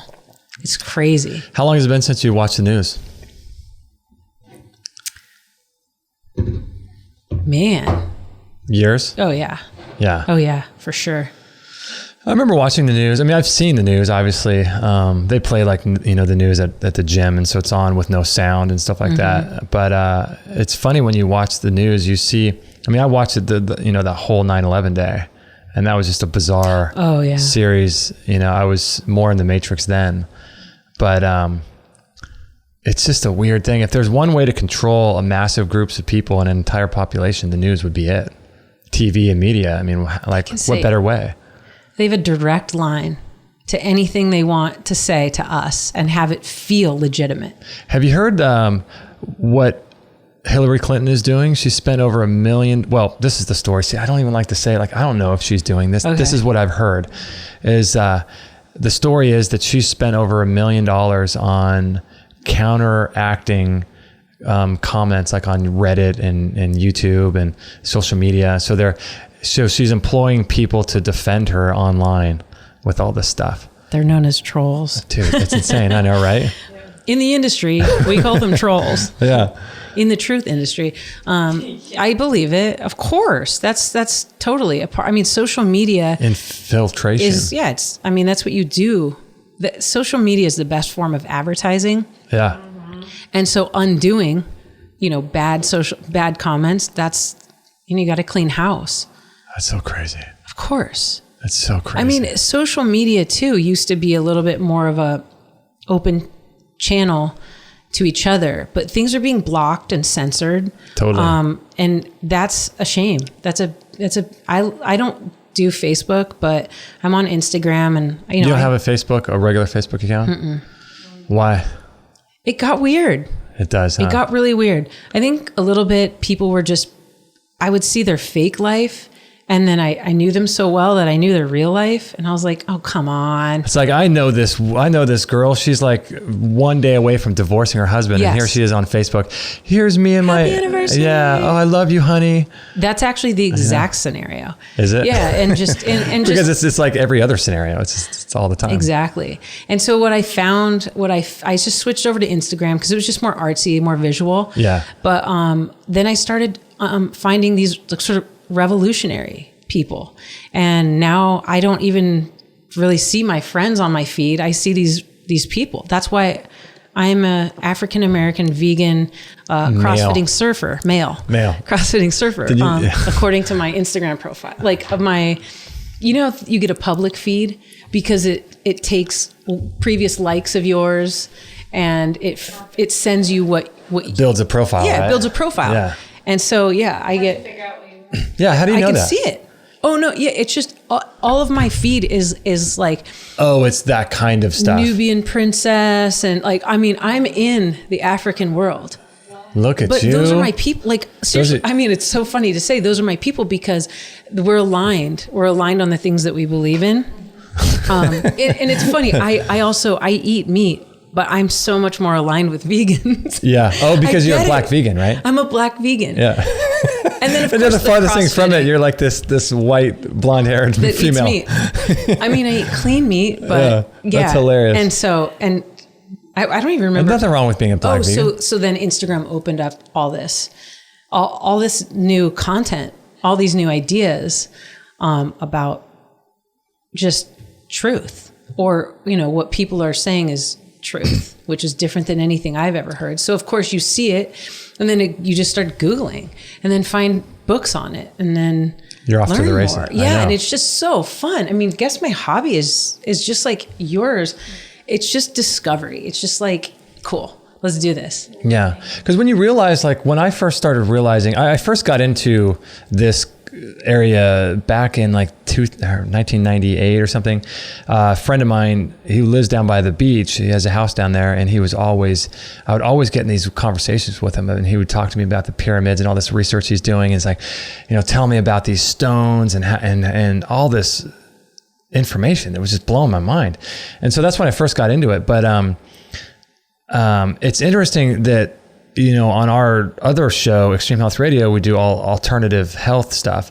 And when you start realizing it doesn't really matter what aspect of life you're exposed to, whether it's law or health or government or politics, when you realize that one of those sectors, one of those slices of the pie is a complete sham, then you start realizing, is this whole thing a sham? And then you start looking at other aspects of life. Like for us, it was health, but then it was like politics, and then it was history. And you start realizing, like I'm doing all this research right now on Hitler and the Holocaust and all this stuff. And I don't think we've been told the truth about any of that stuff. And dinosaurs. Well, I mean, there's people out there that don't even think dinosaurs existed. And he's got fossils. All this truth, he's got all this proof that, I don't know, but it's weird that the more you look into things, the things you look at start changing. Yeah. Really bizarre. And whether or not this guy's, I think there were dinosaurs, but it's interesting that this guy's put together a whole documentary about why he thinks there's no dinosaurs. Whoa. Interesting, right? I know. Yeah. And he was, And you wonder how people stumble across even that idea. Mm-hmm. Because you have to have peeled back a lot to go there. People are programmed, but once you start chipping away and undoing it, then it's like start opening up, right? You start opening up, and then you say, I don't have anything to lose here. I mean, who cares? Who cares that, I was going to say why Abraham Lincoln was killed, but I do kind of care about that because there's more to it. Yeah. There's more to it. But on the same point, it's like, let's do it. Let's look into everything. Yeah. Why not? In a truthful way. And people can look into things. Because here's one of the things. People are so bizarre to me. So I sent my brother a link to, I think it was a flat earth video. Because when I first learned about it, I was like, oh my gosh, this is crazy, right? And I never, I don't know if the earth is flat or round. To me, it doesn't matter. I just find it an interesting topic. Mm-hmm. And so I sent it to him, and I sent it in such a way where I said, this crazy guy thinks the earth is flat, and I sent him the link. And then I was talking to a friend of mine the other day, and he was telling me how he spoke to my brother, and he said, oh Jason thinks that you think the earth is flat. And so he was laughing about it. I'm just like, dude, what makes, I sent you a video about it, but that doesn't necessarily mean that I believe it. We're just talking. Yeah, we're just exploring ideas. So apparently if you explore ideas, it makes you a believer of every idea that you explore. Yeah. That's people's perception. Right. It's like, wait a minute. I never came out with a dissertation as to why I think the earth is flat. I just sent you a video that I thought was interesting. And why are we so quick to hop on to the duh train? Yeah. Let's just look at stuff. Yeah. I was going to bring up have you seen the Illuminati card game? Mm-mm. Okay. What is that? There was it's a board game or some sort of card game that was created in the mid 80s or something, maybe late 80s. And it has all the things that are unfolding. It has the Twin Towers burning. It has the Pentagon burning. It has flat earthers. What? It has maybe the whole flat Earth thing is like a psyop, a decoy. There's a guy I follow on Instagram, and that's what he thinks. Interesting. That's what he thinks, because he's studied the Sumerians and Egyptians, and he's gone really deep into that stuff. And he's like, they knew it the Earth was round. Okay. And but then again, it's just whatever. That's why I'm free floating on this one. Totally, right? Until I get more of a gut confirmation somehow. Yeah. And even then, why, if you get a gut confirmation, it doesn't necessarily mean you have to stick to that. Yeah, it'll evolve again. Or that it's right. So this guy's looking into, so he was saying that the Egyptians knew the Earth was round. The Sumerians. Yeah. Yeah. And, he goes deeply into, like, he has a whole Anunnaki, Facebook page. Look at that. The history of the Anunnaki and all this stuff. And so it's like, okay, I love his posts. He's so name? Informative. Is it the number 4, Forbidden Knowledge. Forbidden Knowledge. Is it like a page or a person, like an individual? He has that page, and then his name's Billy Carson. Okay. And then his Facebook is like the Anunnaki History or something like that. Forbidden Knowledge. Forbidden with the letter 4. 4, okay. I mean the letter 4. Right, the letter 4. Yeah. And so these Illuminati playing cards have, who's the guy? Assange. Oh, Julian Assange? Yeah. They have him. It looks like him. Whoa. He has silver hair. It's in his face. They have Snowden. No way. I just was thinking. Yeah, I got the chills. I know. I'm like, Snowden's on there? If you Google Illuminati playing cards, and yeah, your phone will be tapped now. Oh, come on. The FBI is going to show up. They'll know where I am at all points. Especially after this podcast. Oh, yeah. Later, after the fact, go look at them. It's crazy. So what was this, a card game that you would get as a kid in the 80s or something? It was just put out in the 80s. I don't know if I've never seen it. Was it called that? Illuminati card game? I don't know. But basically what it says to me is this is all a plan. This is all a plan. Yeah. We've known. Like everything unfolding here is part of our plan. And this is our way to be sort of like cheeky about it. Yeah. This is our middle finger to you guys, saying we've known more than you the whole time. Like we're one step ahead. Yeah. Type thing. It's crazy. It's weird though that because when you say the flat Earth thing was a psyop, it's weird how in 2015 that whole flat Earth thing just exploded out of nowhere. All of a sudden, you go from 5 or 10 videos on YouTube to hundreds of videos, and 10 and 20 videos created every single day about the flat Earth. And so it's interesting. I wonder if, because something makes it into the mainstream like that, it's kind of mainstream because it's on YouTube, but the fact that it's exploded like that, was that all a design, like by the Illuminati? Was that purposefully caused to explode in that way? And why? I'm still trying to figure out the benefits to us thinking the Earth is round as opposed to flat. Because to me, it's like, okay. We're just talking about this on the way over. What's the upside? Yeah, who cares? I mean, who cares?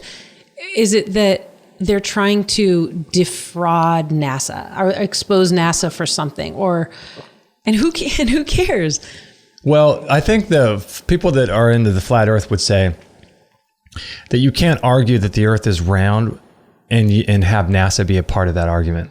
If you take NASA away from the equation, then you have nothing left except for scientific experiments that proves that the Earth is flat. And so they're saying that NASA was created by German scientists, Project Paperclip and all that stuff. I think it was Project Paperclip. With all these people that were part of the Hitler's war and all this stuff. And these were the people that created NASA and started NASA. And so it's this whole design to manipulate people. See, one of the things they were saying was, it's their desire to make man feel insignificant. Yeah, I can see that part. I don't see that though, because I mean, we definitely feel insignificant if you think of like Neil deGrasse Tyson and if you just take more of an atheistic approach to the universe and we're just a ball floating in space and we're traveling, 1,000 miles an hour, 67,000 miles an hour through the universe and all this weird stuff.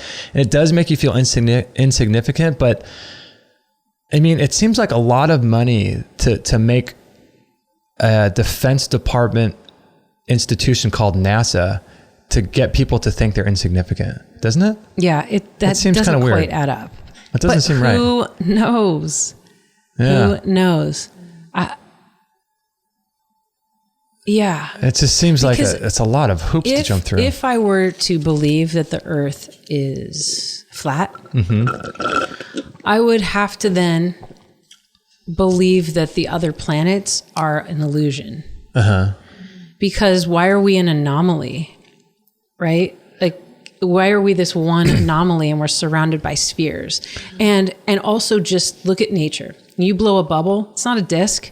The natural expansion of organic, organisms is like a round. It's expanding in all ways. You look at all life, an egg is not perfectly round, but it's a sphere, it's three-dimensional, Yeah. And everything moves in that way. So I look at things like that and the natural tendency of like the math that we live in. So then if it was flat, I would lean towards we are just created, if it's flat, in some sort of program and the stars don't exist because it's just an illusion. There's just an illusion too. Well, that's what they say. They say that if you look through a telescope, you see like some tiny little speck and they say that's Mars, but what you're looking at is a two-dimensional object. And it's not until you get to NASA that they show you this beautiful image of a sphere, Yeah. But I don't know. I mean, my ride home, I'm going to be like, what? Damn it. What? Yeah. I don't know. I'm prepared for either. Yeah, well, you're ascending anyway. We're all ascending. It's like, who cares? Who cares? Let's go to 5D. I actually think we're there. What's that? That's the fifth dimension. That's what we're ascending to. Look at you, fifth dimension, 5D. That's right. Oh yeah. It's been my short. I talked to you about 5D, I think a long time ago. Wow. And so I do think that we're like, we are transitioning to a higher frequency. The Earth's frequency is now measured at quite higher frequency than it was a couple of years ago. Like the Schumann resonance and all that? The Schumann resonance. I think it was like 7 point something, and I think they're measuring it at like 13 something. Yeah, I remember hearing about that. And so maybe that's not connected, whatever. But I do think that the Earth is trying to go to a greater, higher place. And as long as we can stay in a high vibrational frequency to match it, then we'll go. No, but you didn't read the book of Revelation though, did you? You didn't understand the 1,000-year reign of terror. Maybe we've been in it. Maybe we have. I know, right? Maybe we've been in it. They talk about cashless society, the mark of the beast, but it's like we're already living in a cashless society. And plus, they say the mark of the beast 666 is carbon. It's the carbon breakdown of human, of man. Oh, is that what it is? It's 6. Like the carbon chain or something? If anyone's listening to this who's like in science, they're like, it's carbon? Awesome. You don't know what you're talking about. It's some carbon. Whatever carbon is 6 something, 6 of another thing, and 6 of another thing. Wow. And so that's what they say. It's like, come on. It does seem though that like people are waking up in droves. Like people are like you and I and Kate, we're all waking up, and that has to affect change, like you're saying, vibrationally, because if all these people are vibrating at a higher level, that's got to be causing something to happen to the entire earth, of the vibration of the earth. Yeah. You know what I mean? So it's like a collective field, that gets enhanced somehow. So I don't know. I mean, it seems like we're all waking up, and people are waking up more and more. I think people are starting to realize the news is a joke. It's all a sham. The government, politics, and this dog and pony show, it's all a complete sham. And people are realizing that. And so what will the result be of that? I don't know. Because you look at people from like the 1920s or the 1930s in the movies and the way people interacted with each other, and they just didn't have access to information. Yeah. They just didn't know what was going on in the world, or they didn't even know what was going on in the town next to them. Now we're so connected, true. and we're so much smarter as a species, and we understand so much more that people are waking up because of that. Yeah, it's sort of the 100 monkey theory. Oh, yeah. 100 monkey. Yeah. Where, 100 monkeys on an isolated island, if they all sort of learn something and agree upon something, then this next island where they've been isolated, those monkeys now know that same thing. Mm-hmm. You reach a critical mass, and all of a sudden you're tipping into our constant vibration, our whatever that like highest. What's the majority vibration? Yeah. Like could win, sort of win this thing over.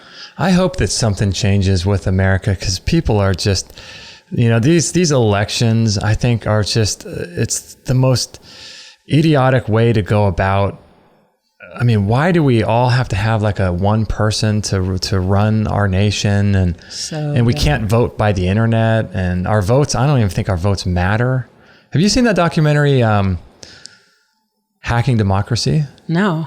Oh, you got to watch that. It's this whole story about this woman up in, she didn't even mean to do this, and it was never her intention to get into this field, but she was in Seattle. Yeah. She was the person counting the votes for the elections up in Seattle during one of the presidential elections. And what happened was she was researching one night, and she accidentally came across the code that makes up, I think there's 2 or 3 companies that make up the voter registration. If you submit your vote, it goes into an electronic system. Mm-hmm. And there's like 1 or 2 companies that control what your actual vote goes to, and it's like in a database. And she ran across the code to one of these companies, the main company, and it turns out that they were manipulating the votes. They were turning votes 51-49, and there was all this shady stuff going on with people voting. And that doesn't surprise. I mean, that's so obvious. I watched that. I'm like, dude, I'm done voting. Yeah, I'm done, because what's the point? Well, did you know? And this, I've heard this, so I haven't been able to confirm it, but Encyclopedia Britannica has to print their copies like 6 months in advance of publishing. They print the winner, the name of the president. Before? Really? That's what I've heard. Wait a second. So when does that come out? So so they print it, but it's not accessible. Like you can't buy it and see that they're doing that. Yeah. Oh my gosh. I know, it's something like that. I might have the time frames off, but that's what I heard. I was like, okay, well, spooky. Isn't that? But yet you're taught your whole life, voting matters and vote for change. Remember that? Well, rock the vote. P. Diddy 90s? Or Puff Daddy, whoever he wants to be called, he's now coming out, because he was like part of the Rock the Vote campaign. He was like, it's a sham.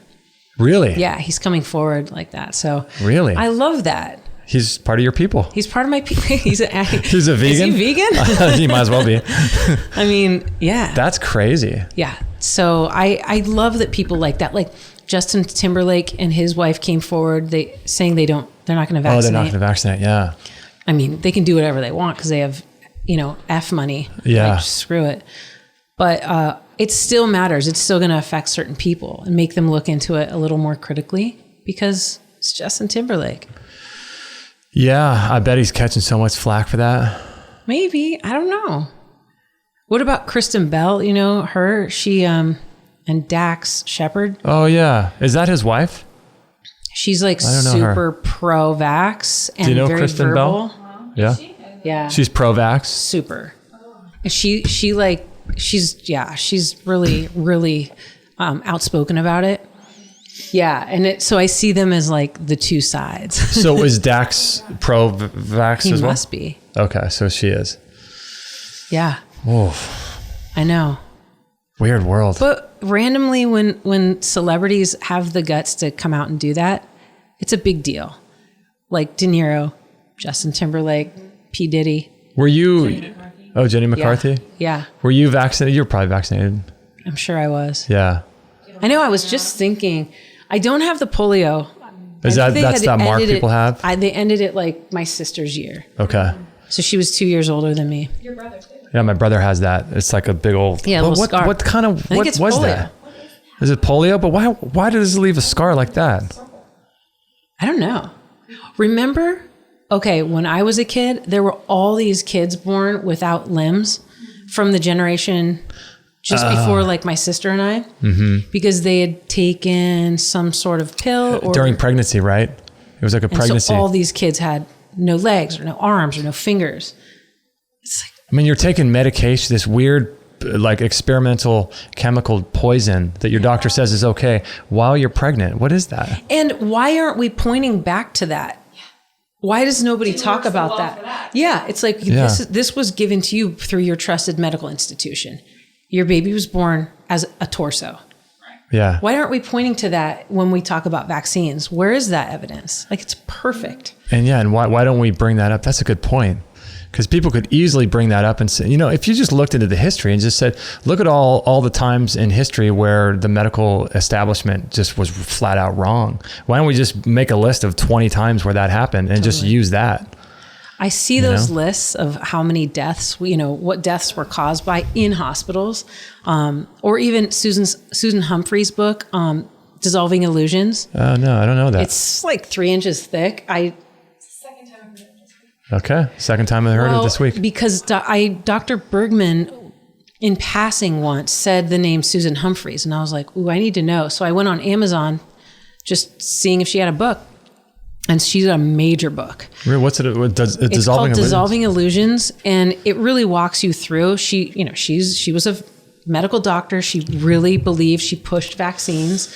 She was behind it. And then a couple things made her just go, huh. So she started doing some research, and she pulled historical documents of when vaccines were introduced as opposed to when the public, the cases started dropping off. Oh, wow. And so cases started dropping off, and then they introduced it. And it was a matter of, we know this, sanitations, washing your hands, or people would throw, there'd be carcasses in the streets of wherever. They just they didn't separate sewage from trash, from water, from any of that. So it walks you through all this stuff, and it's plain as day. So if I have a kid or, my girlfriend and I, I'm just going to drop that book off at my mom's doorstep and say, let's not talk till you read this, because you're going to hate me. You're going to hate me until you know why I'm doing this. Wow. Yeah. It's a really great book, but it's a tough read. It's like a textbook. It's one of those books. There's lots of things like that, documentaries or books. There's things that it's hard to get through. Like you really gotta, like I'm watching this documentary on Hitler right now. It's like a 26-part documentary. Ooh. And I'm only on like 13 or something. And it's hard to get through, but it's like one of those things where if you just get through it, your life is so, like your mind is totally expanded just by forcing yourself to expose yourself to that information, Yeah. Because not everything, because I think in our culture, it's like we want everything to be entertaining and fun and short and quick. And I think we've lost, like, if you really want to be educated, you kind of got to do a little bit of research and decide, like, I'm going to read this book, even though it's kind of challenging. It's a study. It's a study. It's a study. You have to study. Yeah. You have to study. And isn't it so weird when you have studied something so extensively, or extensively as you possibly have could, and you bring that idea up to your mom, like let's say it's a vaccine thing, and let's say you've done 100 times more study into it than what you have now, and you bring it up to her, and she hasn't done a lick of research. Isn't it just bizarre that they will try to have a conversation? The fact that they would even try to have a conversation with you is just bizarre. Because let alone defend it, because until you've read everything I've read, it's almost as if you're not even qualified to have a conversation here, unless you're going to be open-minded and listen to what I have to say. But they don't know. It's just like you with your parents, like they don't know you no more. Yeah. And they're not used to that. Yeah. Oh, at least my parents. Yeah. I tried to have that conversation with my mom, and it just didn't go. I was like, until you read what I've read, we can't talk, because you're coming from a place of being trained, in Western medicine. Yeah. And those are the people selling it. Because if you think, and this is, a prominent argument out there that non-vaxxers have nothing to gain in monetarily by being no one's getting paid for not vaccinating. Right. But the doctors who are vaccinating, they're making tons of money. Oh, they're getting, boatloads.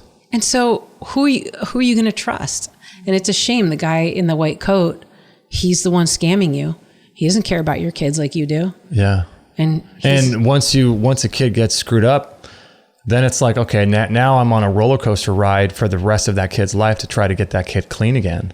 I know. And now I'm on this journey where I got to do cleanses and do all this heavy metal cleansing and put this kid on an entire program for years in order to undo that one shot that took, a second to pump into him. There is a doctor or a scientist out there saying that he's a pro-vax, saying that a baby can withstand the 10,000 milligrams of whatever it is they're talking about. Yeah. So now there's a petition going around saying you inject that into you and then we'll believe you. Oh, so as an adult. Proportional to his human body, to his adult body.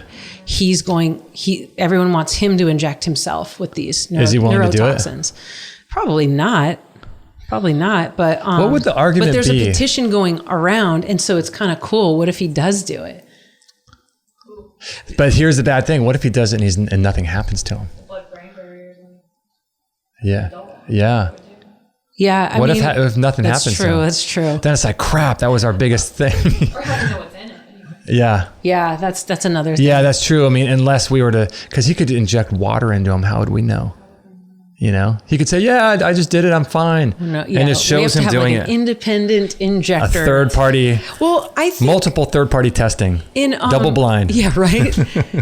No double blind studies have ever been done. I mean, you can't, it's just ridiculous that people even believe this. Well, plus the interactions with the vaccines themselves. Like it's the same thing when you take Tylenol and Excedrin and all these, and then you're on blood pressure and statin medications. You take these 4 things, and within each one of these pills is thousands of chemicals. And then you have, if there's 1,000 chemicals per each pill, then you have 4,000 chemicals. The math that you would have to try to figure out is to figure out the interaction between 4,000 chemicals with every. It's just you need a statistician. Yeah, it's never going to happen. Yeah, or just greedy people that want to make money off of people's, health or whatever. Yeah, I think in Susan Humphrey's book, I think she said that the guy who invented the smallpox vax, I think it was Jenner, right? Was it? I don't know. He tested it. Oh wait, no. He injected Jonas Salk, right? Oh no, that was polio. Oh yeah, that was polio. I think it's someone Jenner. Jenner, okay, Bruce Jenner. Yeah, right.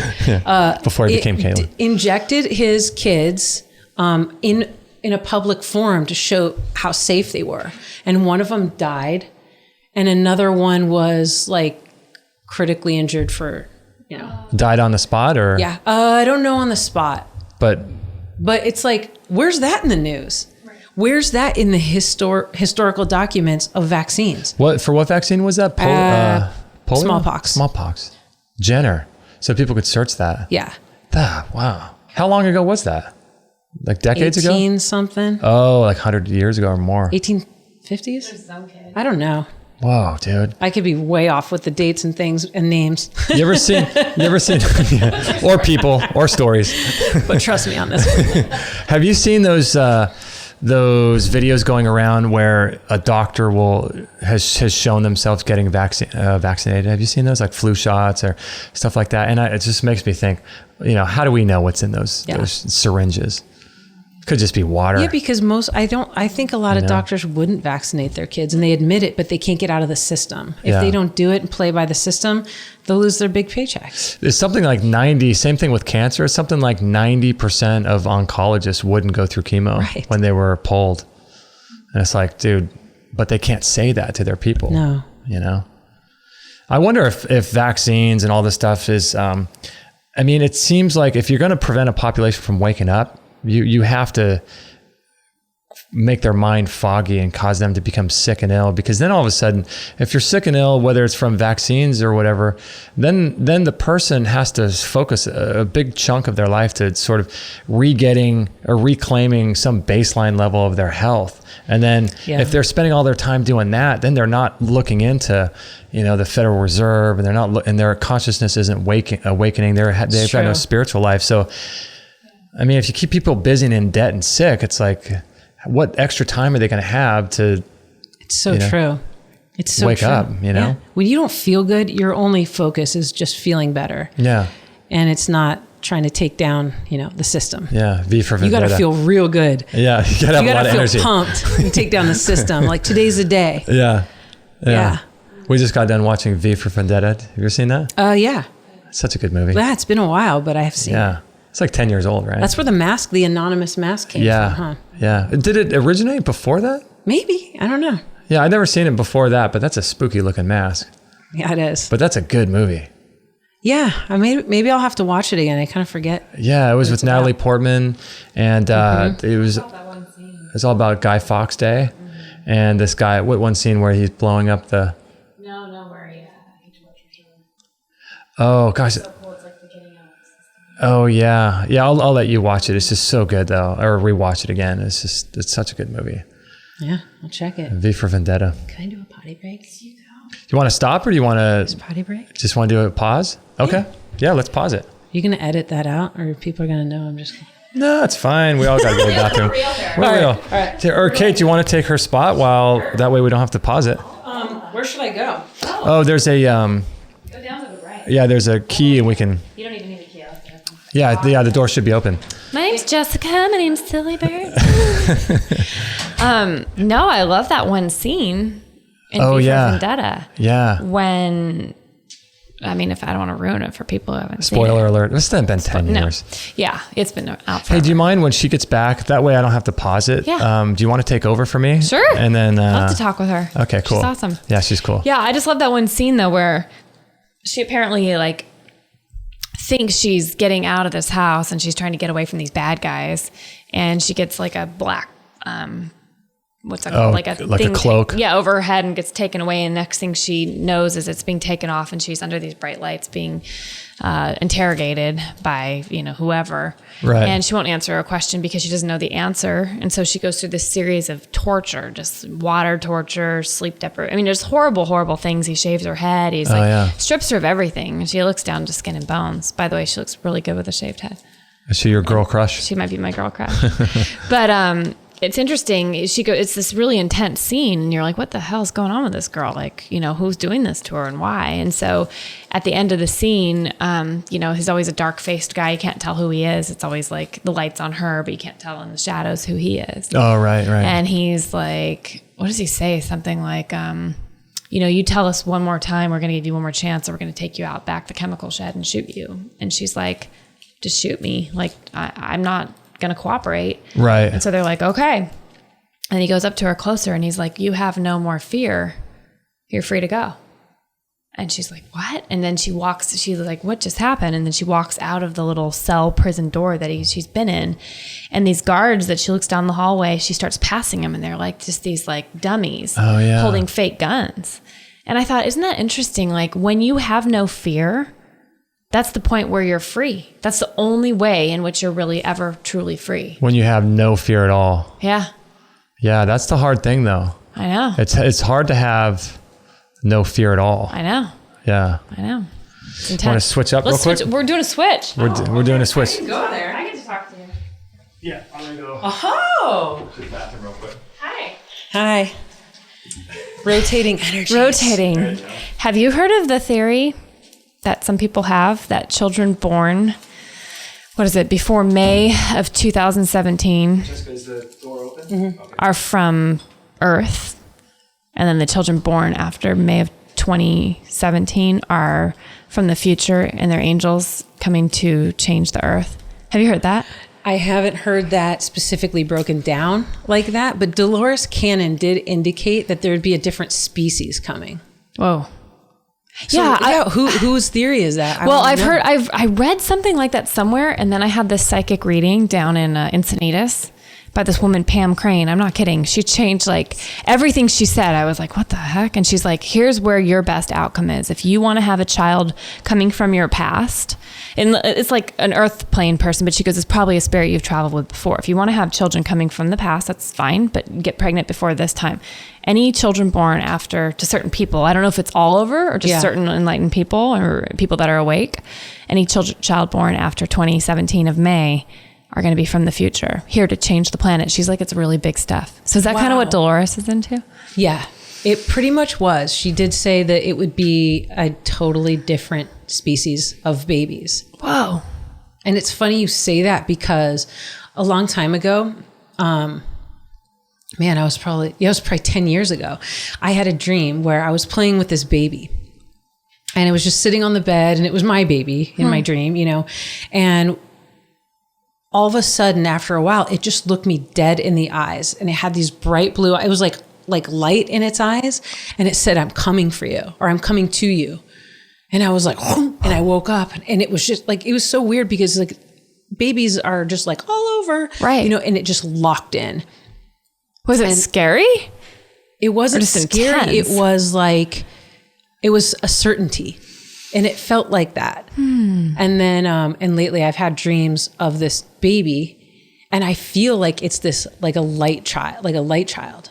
And so I just feel like, basically I'm saying I'm going to have an angel. How could you not have an angel baby? It's cool to know that because I do feel like, if I'm lucky enough to get pregnant and have a baby, that will be my teacher. And I can't wait. It's coming for you. Yeah. Could you tell if it was a boy or a girl? It was a boy. Really? Mm-hmm. Well, say I've had a reoccurring dream about, do you remember my reoccurring dream about my baby named Manuel?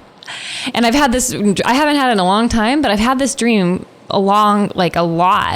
And it's so silly, but it's reoccurring. So I'm like, what does this mean? Where I have this baby and it's born fully walking, fully speaking Spanish. No way. Yeah, but it's, and I'm like always upset in my dream going, how come everybody else has a baby that's like, they go through the stages and then they learns. My baby just came out like talking, full walking. And I was upset that I missed the process. I'm like, isn't that interesting? Yeah. It's a weird dream. It probably doesn't mean anything. That means you'll have the future baby because you're skipping the past. Ooh. Right? Deep thoughts with Jessica. Jessica, as Justin calls you. Jessica. Here. That's an interesting thought, though, about those babies coming from either the past or the future. That's why I just really feel hopeful about the planet's future. Yeah. Yeah. I know when you guys were talking about that earlier, I thought that's what it's going to take.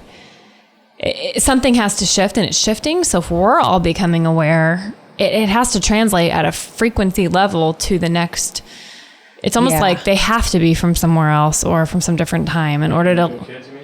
Yeah, angel children. Pam Crane. I was telling Jessica that Pam Crane was talking about the babies born prior to May 2017 were from the past coming back as souls or whatever, and then any babies born or a lot of babies born after May of 2017 are going to be from the heavenly realm, and they'll actually be angels here to save the planet.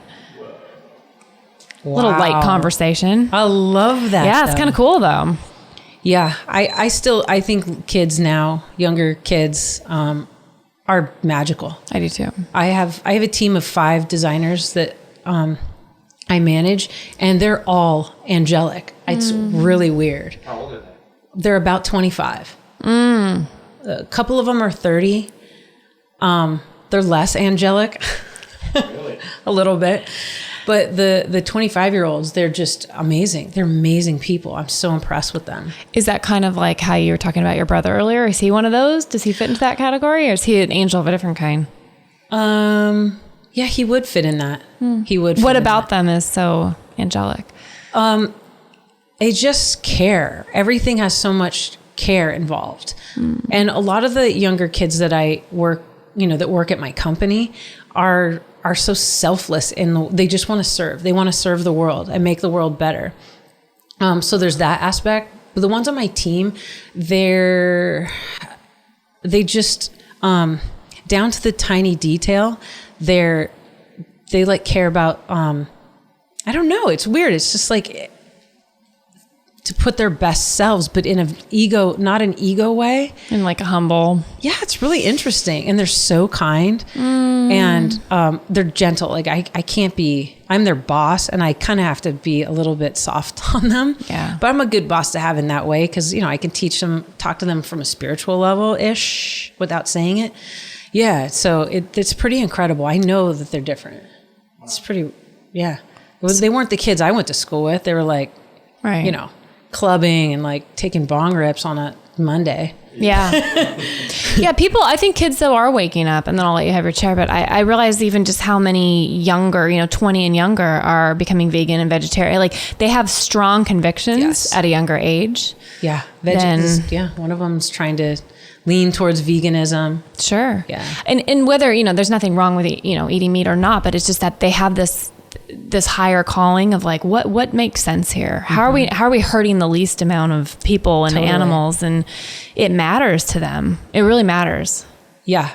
And I think they're getting real with their stuff. It seems a lot more like they're healing at younger ages, where it might take, our parents' generation doesn't really heal. It seems like they do a bunch of just the same work, but they never get anywhere. Our generation seems like, hey, we're cracking the code. We're on this journey and okay. But I feel like the next generation is the one that's like, okay, we're born in knowing it's messed up, that parents aren't perfect, that blah, blah, blah, blah. But they tread lighter, but they make bigger progress faster. Wow, so well said. Yeah, you nailed it, especially with our parents' generation. And then these guys, it is about integrity. I think that's sort of what I was trying, like with the caring, it is about bringing some sort of meaning in, but they have very strong boundaries. So if they feel like they're being taken advantage of, they'll speak up. And I try to fight the good fight for them. But, when I was 25, I was just super stoked to have a paycheck come in and I would sort of just do anything that anyone asks of me. Yeah, you're the yes girl. Yeah, exactly. But I didn't know another way. No, of course. I actually still don't necessarily. I mean, we just work. Well, we watched Jerry Maguire growing up. It's like, it's true. What will we not do for our jobs? Yeah. This is an important thing. This is who you have to become successful. And that's what success looked like. But that's being restructured. It is. And that's why I respect them for that. Because it's like, work your 40 hours and just do your best and don't kill yourself because it's just a waste of life. Right. And they really stand for that. And I respect it. But it's strange because within the company, certain people are looked down on for that sort of the expectation, or they call it entitlement, but I just totally disagree. Interesting. We are entitled. We're entitled to happiness and peace. Yeah. Why not? Aren't those like certain inalienable rights? Yeah. Life, liberty, and pursuit of happiness, right? And it's like, but happiness, I think, has been on the back burner for so long. And I feel like these 20-somethings now, they're like, oh, there's people living in tiny trailers. There's people effing the system, quitting their job on a dime, and they're happy. They don't care if they're broke because they're doing what they love. I feel like our generation was a little bit more timid in treading there because we're scared out of our brains. Yeah, we loosen the lid. We loosen the lid. Oh, that's a good way to put it. And then they're just like, it's open, and now they're going in. Wow. Yeah, I think so. Out. Or getting out. Depends on which way you look at it. Better. Yeah, maybe they're getting out of the box once the previous generation loosened the lid, Yeah. Yeah, just think of the things that we have kids, what an amazing, crazy world we will see through their eyes. See the change, That's just, it's going to be a ride. What's weird to think is that in politics right now, like there's going to come a time where a president of the United States is not going to have grown up without the technology we have today. Like you think of Barack Obama or anyone else in the next few terms, but there's going to come a time where this whole internet age is caused everyone to enlighten. And there's going to come a time where the U.S. president will have been born with with smartphones and Facebook and social media. So it seems like at some point it's going to change, Oh, for sure. Because right now, Trump's like 70 and Hillary's pushing 70. They were born in the 40s, it was a different world back then. So people are really, I think, It's going to change. Bound to. No, it is. And it'll change to the light for sure. Yeah. More feminine energy. We're age of Aquarius. Yeah. I mean, yeah. I think it'll become a little less ego, more heart-centered. Mm-hmm. Yeah. Why not? I know, right? Let's do it. Damn it. Let's do it. Let's change the world. Yeah. Yeah. What books are you reading right now? Because you're always reading cool stuff. Yeah. Right now I'm reading something called Your Quantum Code. Because you're not weird. Yeah, exactly. There's an Anunnaki underneath my bed. A beast under my bed. Remember that album from the 80s? Beast Under My Bed? Yeah, who was that? It was like Quiet Riot or something like that. Or maybe it was like one of those satanic Megadeth bands. or something. Yeah. Megadeth, yeah. Anunnaki underneath my bed. So the quantum code, what is it? Quantum Code, which... Good night. Yeah, it's really cool. So it's sort of along the same lines as tapping, Okay. EFT, Uh-huh. and maybe almost hypnosis or something. So Just don't let the basically- devil come into you, though, because the hypnosis, subconscious mind, just don't let that Right. happen. Well, you do stay conscious. You do. It's pressure points. I Okay, think. well, then the devil won't like that then. It's kind of cool because yeah, the devil won't like it because you find peace. Yeah, he won't like that at all. He's definitely not into that. No. It's basically reprogramming subconscious thoughts Ooh, I like in that. yourself. I like that. And patterns. And so it's about empowering. Basically, it's about unearthing subconscious patterns that are self-conscious, like bad self-talk, and then reprogramming it by using certain pressure points. So you say like, I decode that I am powerless when it comes to making money. I decode that I am powerless to my health. I decode that I am powerless to this. And then after you do that, and then you do it with some breathing, you do them slower, and then you press on your pineal gland, your third eye area. And then you say, I code that I am powerful, that I am in control of manifesting anything I want into my life. I am in control of my health, and then there's like sort of layers to it. But what you do is sort of, you literally decode yourself. And she's got a lot of her books filled, because it's so simple to teach. Who's the author? Or what's it called again? That I want to don't look that up. Your Quantum Code. Okay, Your Quantum Code. Her name, I forget. It doesn't matter. I can find it. I forget. But because it's so easy to teach that, basically I just taught it to you. The book is more stories of people overcoming things because of it. Whoa. And it was one of those, that day I'd been waiting for like the right book to come into my life, and it wasn't. So I just went to the bookstore and I was like, I'm just going to have it call out to me from the bookshelf. Look I will at go that. near the books. And so I picked it up and, did like an Title looked Amazon good. review search on it. Yeah. The title looked really good. And so it's a really easy read and it's really interesting, but I think it's something that you should do on a daily basis, and you just start cleaning house. Have you been doing it? Yeah, a little bit, not that consistently, because It takes a little bit of time. It's like I have my morning routine, and that's not in it yet. Yeah. And It'll I'm make just trying to figure out how to integrate that. But I've done it when I feel like I really needed it. I did all the journaling with it, which is like, what do I want to decode? And what do I want to code back in to replace that? And so that alone is a cool practice. Yeah. I feel like I believe it'll work because I did the tapping when the tapping. EFT, right? Emotional freedom technique. Yeah. And I had a lot of success with that. Like when I was in yoga teacher training and I was scared to get up and teach people. I did that. And so my hands went from like shaking to not shaking. Dang. That was really cool. So I feel like this is right along in there. I like the idea of reprogramming your subconscious mind. Yeah. I think that's so powerful, because all of our self-talk is coming from the conscious mind, which has been programmed and with negativity and the news and parents telling us that we're not going to be successful or whatever. And if you can reprogram that, but that's the key, is figuring out how to reprogram your subconscious mind. And I think the other process that's involved in it is that you have to be honest with yourself. If you're not honest with you, then you're not going to hit the right spots. You're not going to release the right, open the right things and let them out of their cage.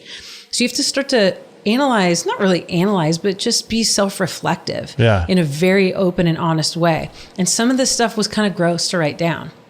Like Really? I had to admit certain grudges. Oh, okay. And things that things you want to let go and didn't stuff. want, that I didn't want to bring to. I didn't want to talk about it to myself. Yeah. I mean, it's all you're just you, but somehow I was like embarrassed for myself. Yeah. Shameful. And so getting those to the surface is really healthy, I think. And you just go, yeah, so what? It's on paper. So That's you cool. write it down physically, or can I you wrote type it it into down. the computer? Yeah, you could type it. Okay. Sure, absolutely. However you want to. And then she was saying that after you become accustomed to the practice and the layers of the practice, eventually your brain will get so sort of queued up to receive new coding that you won't even have to decode. You can just code. So you can just be driving your car. Not really, because you're supposed to look up at your pineal gland. Yeah. Well, I at mean, a what's worth stoplight. is people are texting. So what's... Yeah, that's true. Why not? That you can just say, like, I am powerful, I am free, and that people have like I just got goosebumps from that. Like, people said they had instantaneous responses of feeling light and love just fluctuating through them, and freedom and things. How like long is that. the book? Is it short? Super easy read. I don't know, maybe it's 300 pages. A few hundred pages? That sounds pretty good. I'll drop it off. Yeah. Yeah. Yeah, I'm into that stuff, like reprogramming your subconscious mind. That's a big deal. Yeah, it's just, I was talking to someone about how, oh no, you were talking on your show. Oh, goodness. And then I was talking to someone about it. So funny. Nice. About the recall healing. Oh, yeah. Recall healing. And then, what's the difference between these types of healing where you involve pressure points and sort of subconscious and, thinking and retraining of the brain, as opposed to sitting on a couch with a psychotherapist. Right. And it's just the shortcut. These are life hacks. Like, why sit and just rotate through the same stuff all the time and then, walk out the door with the bag of stuff and then just put it in your car, bring it to work. And you're just like, so what? You separated it out into a bag. Yeah. But you're bringing the bag. You're still everywhere. bringing it with you. In these situations, you're like taking it out. You're like putting it through a wood chipper, and then sayonara. And lighting on fire, and you're good to go. Yeah. That's cool. That's cool. It's freedom. Yeah, I like that. Nothing wrong with freedom. kind of Everything's what we're right. all trying to attain. It's it, right? The ultimate. Yeah. That's the ultimate feeling. Yeah. Freedom.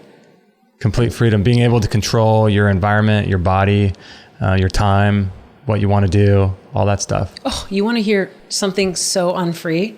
So my girlfriend and I are looking into pregnancy. Uh-huh. So, we can't just do the standard route. Yeah. So we have a donor. We have someone in our lives that's going to donate. Uh-huh. And then you go to a place and they can inseminate you. But the donor has to be he has to have a blood test and do all this check-in stuff. And of course you're going to pay for those things. And I'm like, what? We could go to a bar. Yeah. And get inseminated tonight. Right. But somehow, because now we have to go a different route, it has to go through the state, and the state has to somehow put a stamp on it. I'm like, that's just crazy. Because eventually they just own the DNA anyway. That's true. So yeah, they it's own. like they're going to tax this little baby for the rest of its life. So, Dude, that's nuts. isn't that weird? That is. I just thought that, and my girlfriend's like, it's not that big of a deal. I was like, it's horseshit. Yeah. That they have no business, zero. Oh, totally. Like, we could do it at home with a turkey baster. Yeah. And they wouldn't. Why? Because we're paying for the procedure. Then the state has to put their hand in it. Whoosh, no way. What if you? Well, I mean, And that's just what weird. if you did do that though? What if you did do it at home with a turkey baster? I know. I mean, Well, why not? I mean, it's not ruled out. It's not ruled out. How much does it cost? Does it cost a lot? It's probably got to cost thousands. It's about, I think it's like $800 per insemination, and it could take a few times to do it. Because there's no guarantee that'll happen the first time. But why? I mean, it's kind of a weird subject, but if you were to do it on your own and he was willing to continually supply, like why wouldn't you just do that? I think the certain way that they would do it could give you a higher chance. They can get it closer to where it needs to be with certain tools or something. But I actually don't know. We're fresh on this. We're just starting down the path. But wow. Would you carry the baby or with? I'm going to try. I'll be the first because she's younger than me. Okay. So I'm going to fire up the eggs. Oh, okay. So you try first and then I would try first and then she'd go. And then Okay. it depends. I mean, we don't know viability yet. So that's the stuff we're getting looked at. How did you find the person, or did you know the person? Yeah, he's a friend of mine. And we've known each other for, 20 years. Wow. And he's really aligned. Oh man, if you ever want to have someone on your show, Yeah? he is incredible. He's so smart and he's into all this stuff. Oh, let's do it. Yeah. So, and spiritually we're aligned and we don't have to fake talk about anything. It's Nice. all out there. You can actually talk about real subjects and not small talk every time. 5D baby. It's 5D. almost, it's like almost never small talk. It's That's straight awesome. to like the cabal and aliens and stuff. All the creepy, weird stuff. Yeah. That's all awesome. Stuff. Yeah. Babies from America. Yeah, exactly. Yeah. Wow. So I wonder if you just did it privately. If like, if it were your girlfriend being the first, but if it's falling on you first and you're willing to do it privately, I mean, it would save a lot of money because, I mean, who knows how many times it could take if you do it when you pay $800 each time, And it could be a lot. It could be 4 or 5 times, but if you did it privately and it took 4 or 5 times, or if it took 10 times privately, at least you're not paying anything. Yeah, it's all open. It's just crazy to think about doing all this. Yeah, I know, right? But it's all open. I guess we'll just see. Wow. I know. It's crazy to crack down though, like the. It's just weird. Yeah, right? Weird place to step in. Okay, but the other's Like you said, you could go to a bar and have that and that night and like what. But see, the state and the government has to get in between every single interaction. Everything. You and I meet on the street and I give you $20 for something else and you give me a widget. It's like the state has to step in and say, nope, I want 10% or I want 20% of that. It's like they're just involved in every aspect. Yeah. Yeah. They're in them. When are they not? Yeah. What books are you reading right now? I just finished reading the Fifth Agreement and the series of those. Those are so good. But they're almost like child's books, because they're so simple to read. So but they're quick. So quick, but they're so profound. I'm reading a book right now that she's having me read called Soulcraft, and it's pretty interesting. Oh yeah, I heard you talking about that. I'll do a book swap. Yeah, it's a good book. It's really good. He's talking about like diving into the depths of your soul, and he talks about the difference between your soul and spirit, and how nature-based societies interact with their soul versus our technology-based society, and how disconnected from soul we are. Mm-hmm. And he's using nature as a way to reconnect with your soul and with what your higher purpose is. So he talks about all these different things you can do to reconnect with your soul, like journaling, dream work, breath work, meditation, and all these different ways you can align yourself with your soul, and using things like vision quests and going out and reconnecting with nature in a unique way. And it's super cool. Like it's so simple, but it rings so true. It's like reading the Four Agreements. You just read it and you're like, yeah, I know all this. It's so basic. Right. Like why do I have to read a book about this? Because now it's like we go into church and we're supposed to find God in some building.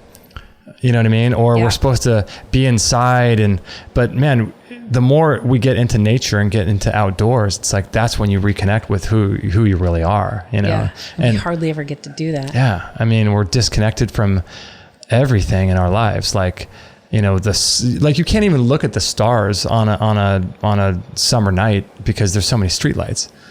Well, you should come to my house. Dude, I know. I That know. sounds so Doesn't rad. it sound like heaven now? Yeah. We do stargaze. I know, but it's true. Yeah, you can't get a clear. Didn't they say some city lights went down like citywide once, and people thought there was an alien attack because they could see like the Milky Way? No way. There's Really? something like that. I love how, don't you love how I bring all these like just vague half stories with no real background or details? Yeah, that's how we all are because we're just exposed to, we're It's not just too much flowing around. too much information. So you can't look in any one thing for too long. No. That's hilarious. So do you want to tell anyone about your website or the design work? Do you do design work for people or no? Just you. Okay. But do you want to tell anybody about that or no? No. Okay. No. Well, we're going to have you on again. Project you're working on that you're excited about? Anything you want to tell anybody about? I mean, I have a children's book. That's always good to put out there. Oh yeah, that's Yeah. right. About that. Yeah. I own it. You do own the children's book because it does go along with the whole letting go. It's like I have a series of children's books in mind that have these sort of spiritual principles in them, but you wouldn't know it until you knew those principles, and you'd see it everywhere. And so my book's called The Duck with No Legs. And he has no legs. His mom was given the whatever vaccine. Right. This is MMR. It was the MMR vaccine. He was born without any legs. Yeah, exactly. Yeah, So like Johnny got his gun. He is a torso. Yeah, so he's sort of forced to just go with the currents and flow with life. While okay. the other ducks who think they're in control of their lives with their legs all sort of huddle together. And then it just shows the duck has this beautiful, adventurous life. Oh, that's cool. Yeah, it's cool. So, yeah. People buy it? People can buy it on Amazon.com. Seriously? Wait, Extreme Health Radio /Amazon. Buy it through our link. Dude, that's awesome. Yeah, buy it through their link. And then... Dude, so no references to the Merkaba or the Illuminati in these books, or are they hidden Not in there? yet. Hidden in the graphics, maybe a little all-seeing eye, maybe in the background. Now they will be in my next series. Duck with 3 eyes. yeah, Duck with 3 eyes. Yeah, the duck. Dude, that would be good. Yeah. Dude, that would be good. Dude, the duck with series. the third eye. We have a whole duck series. Third-eyed duck.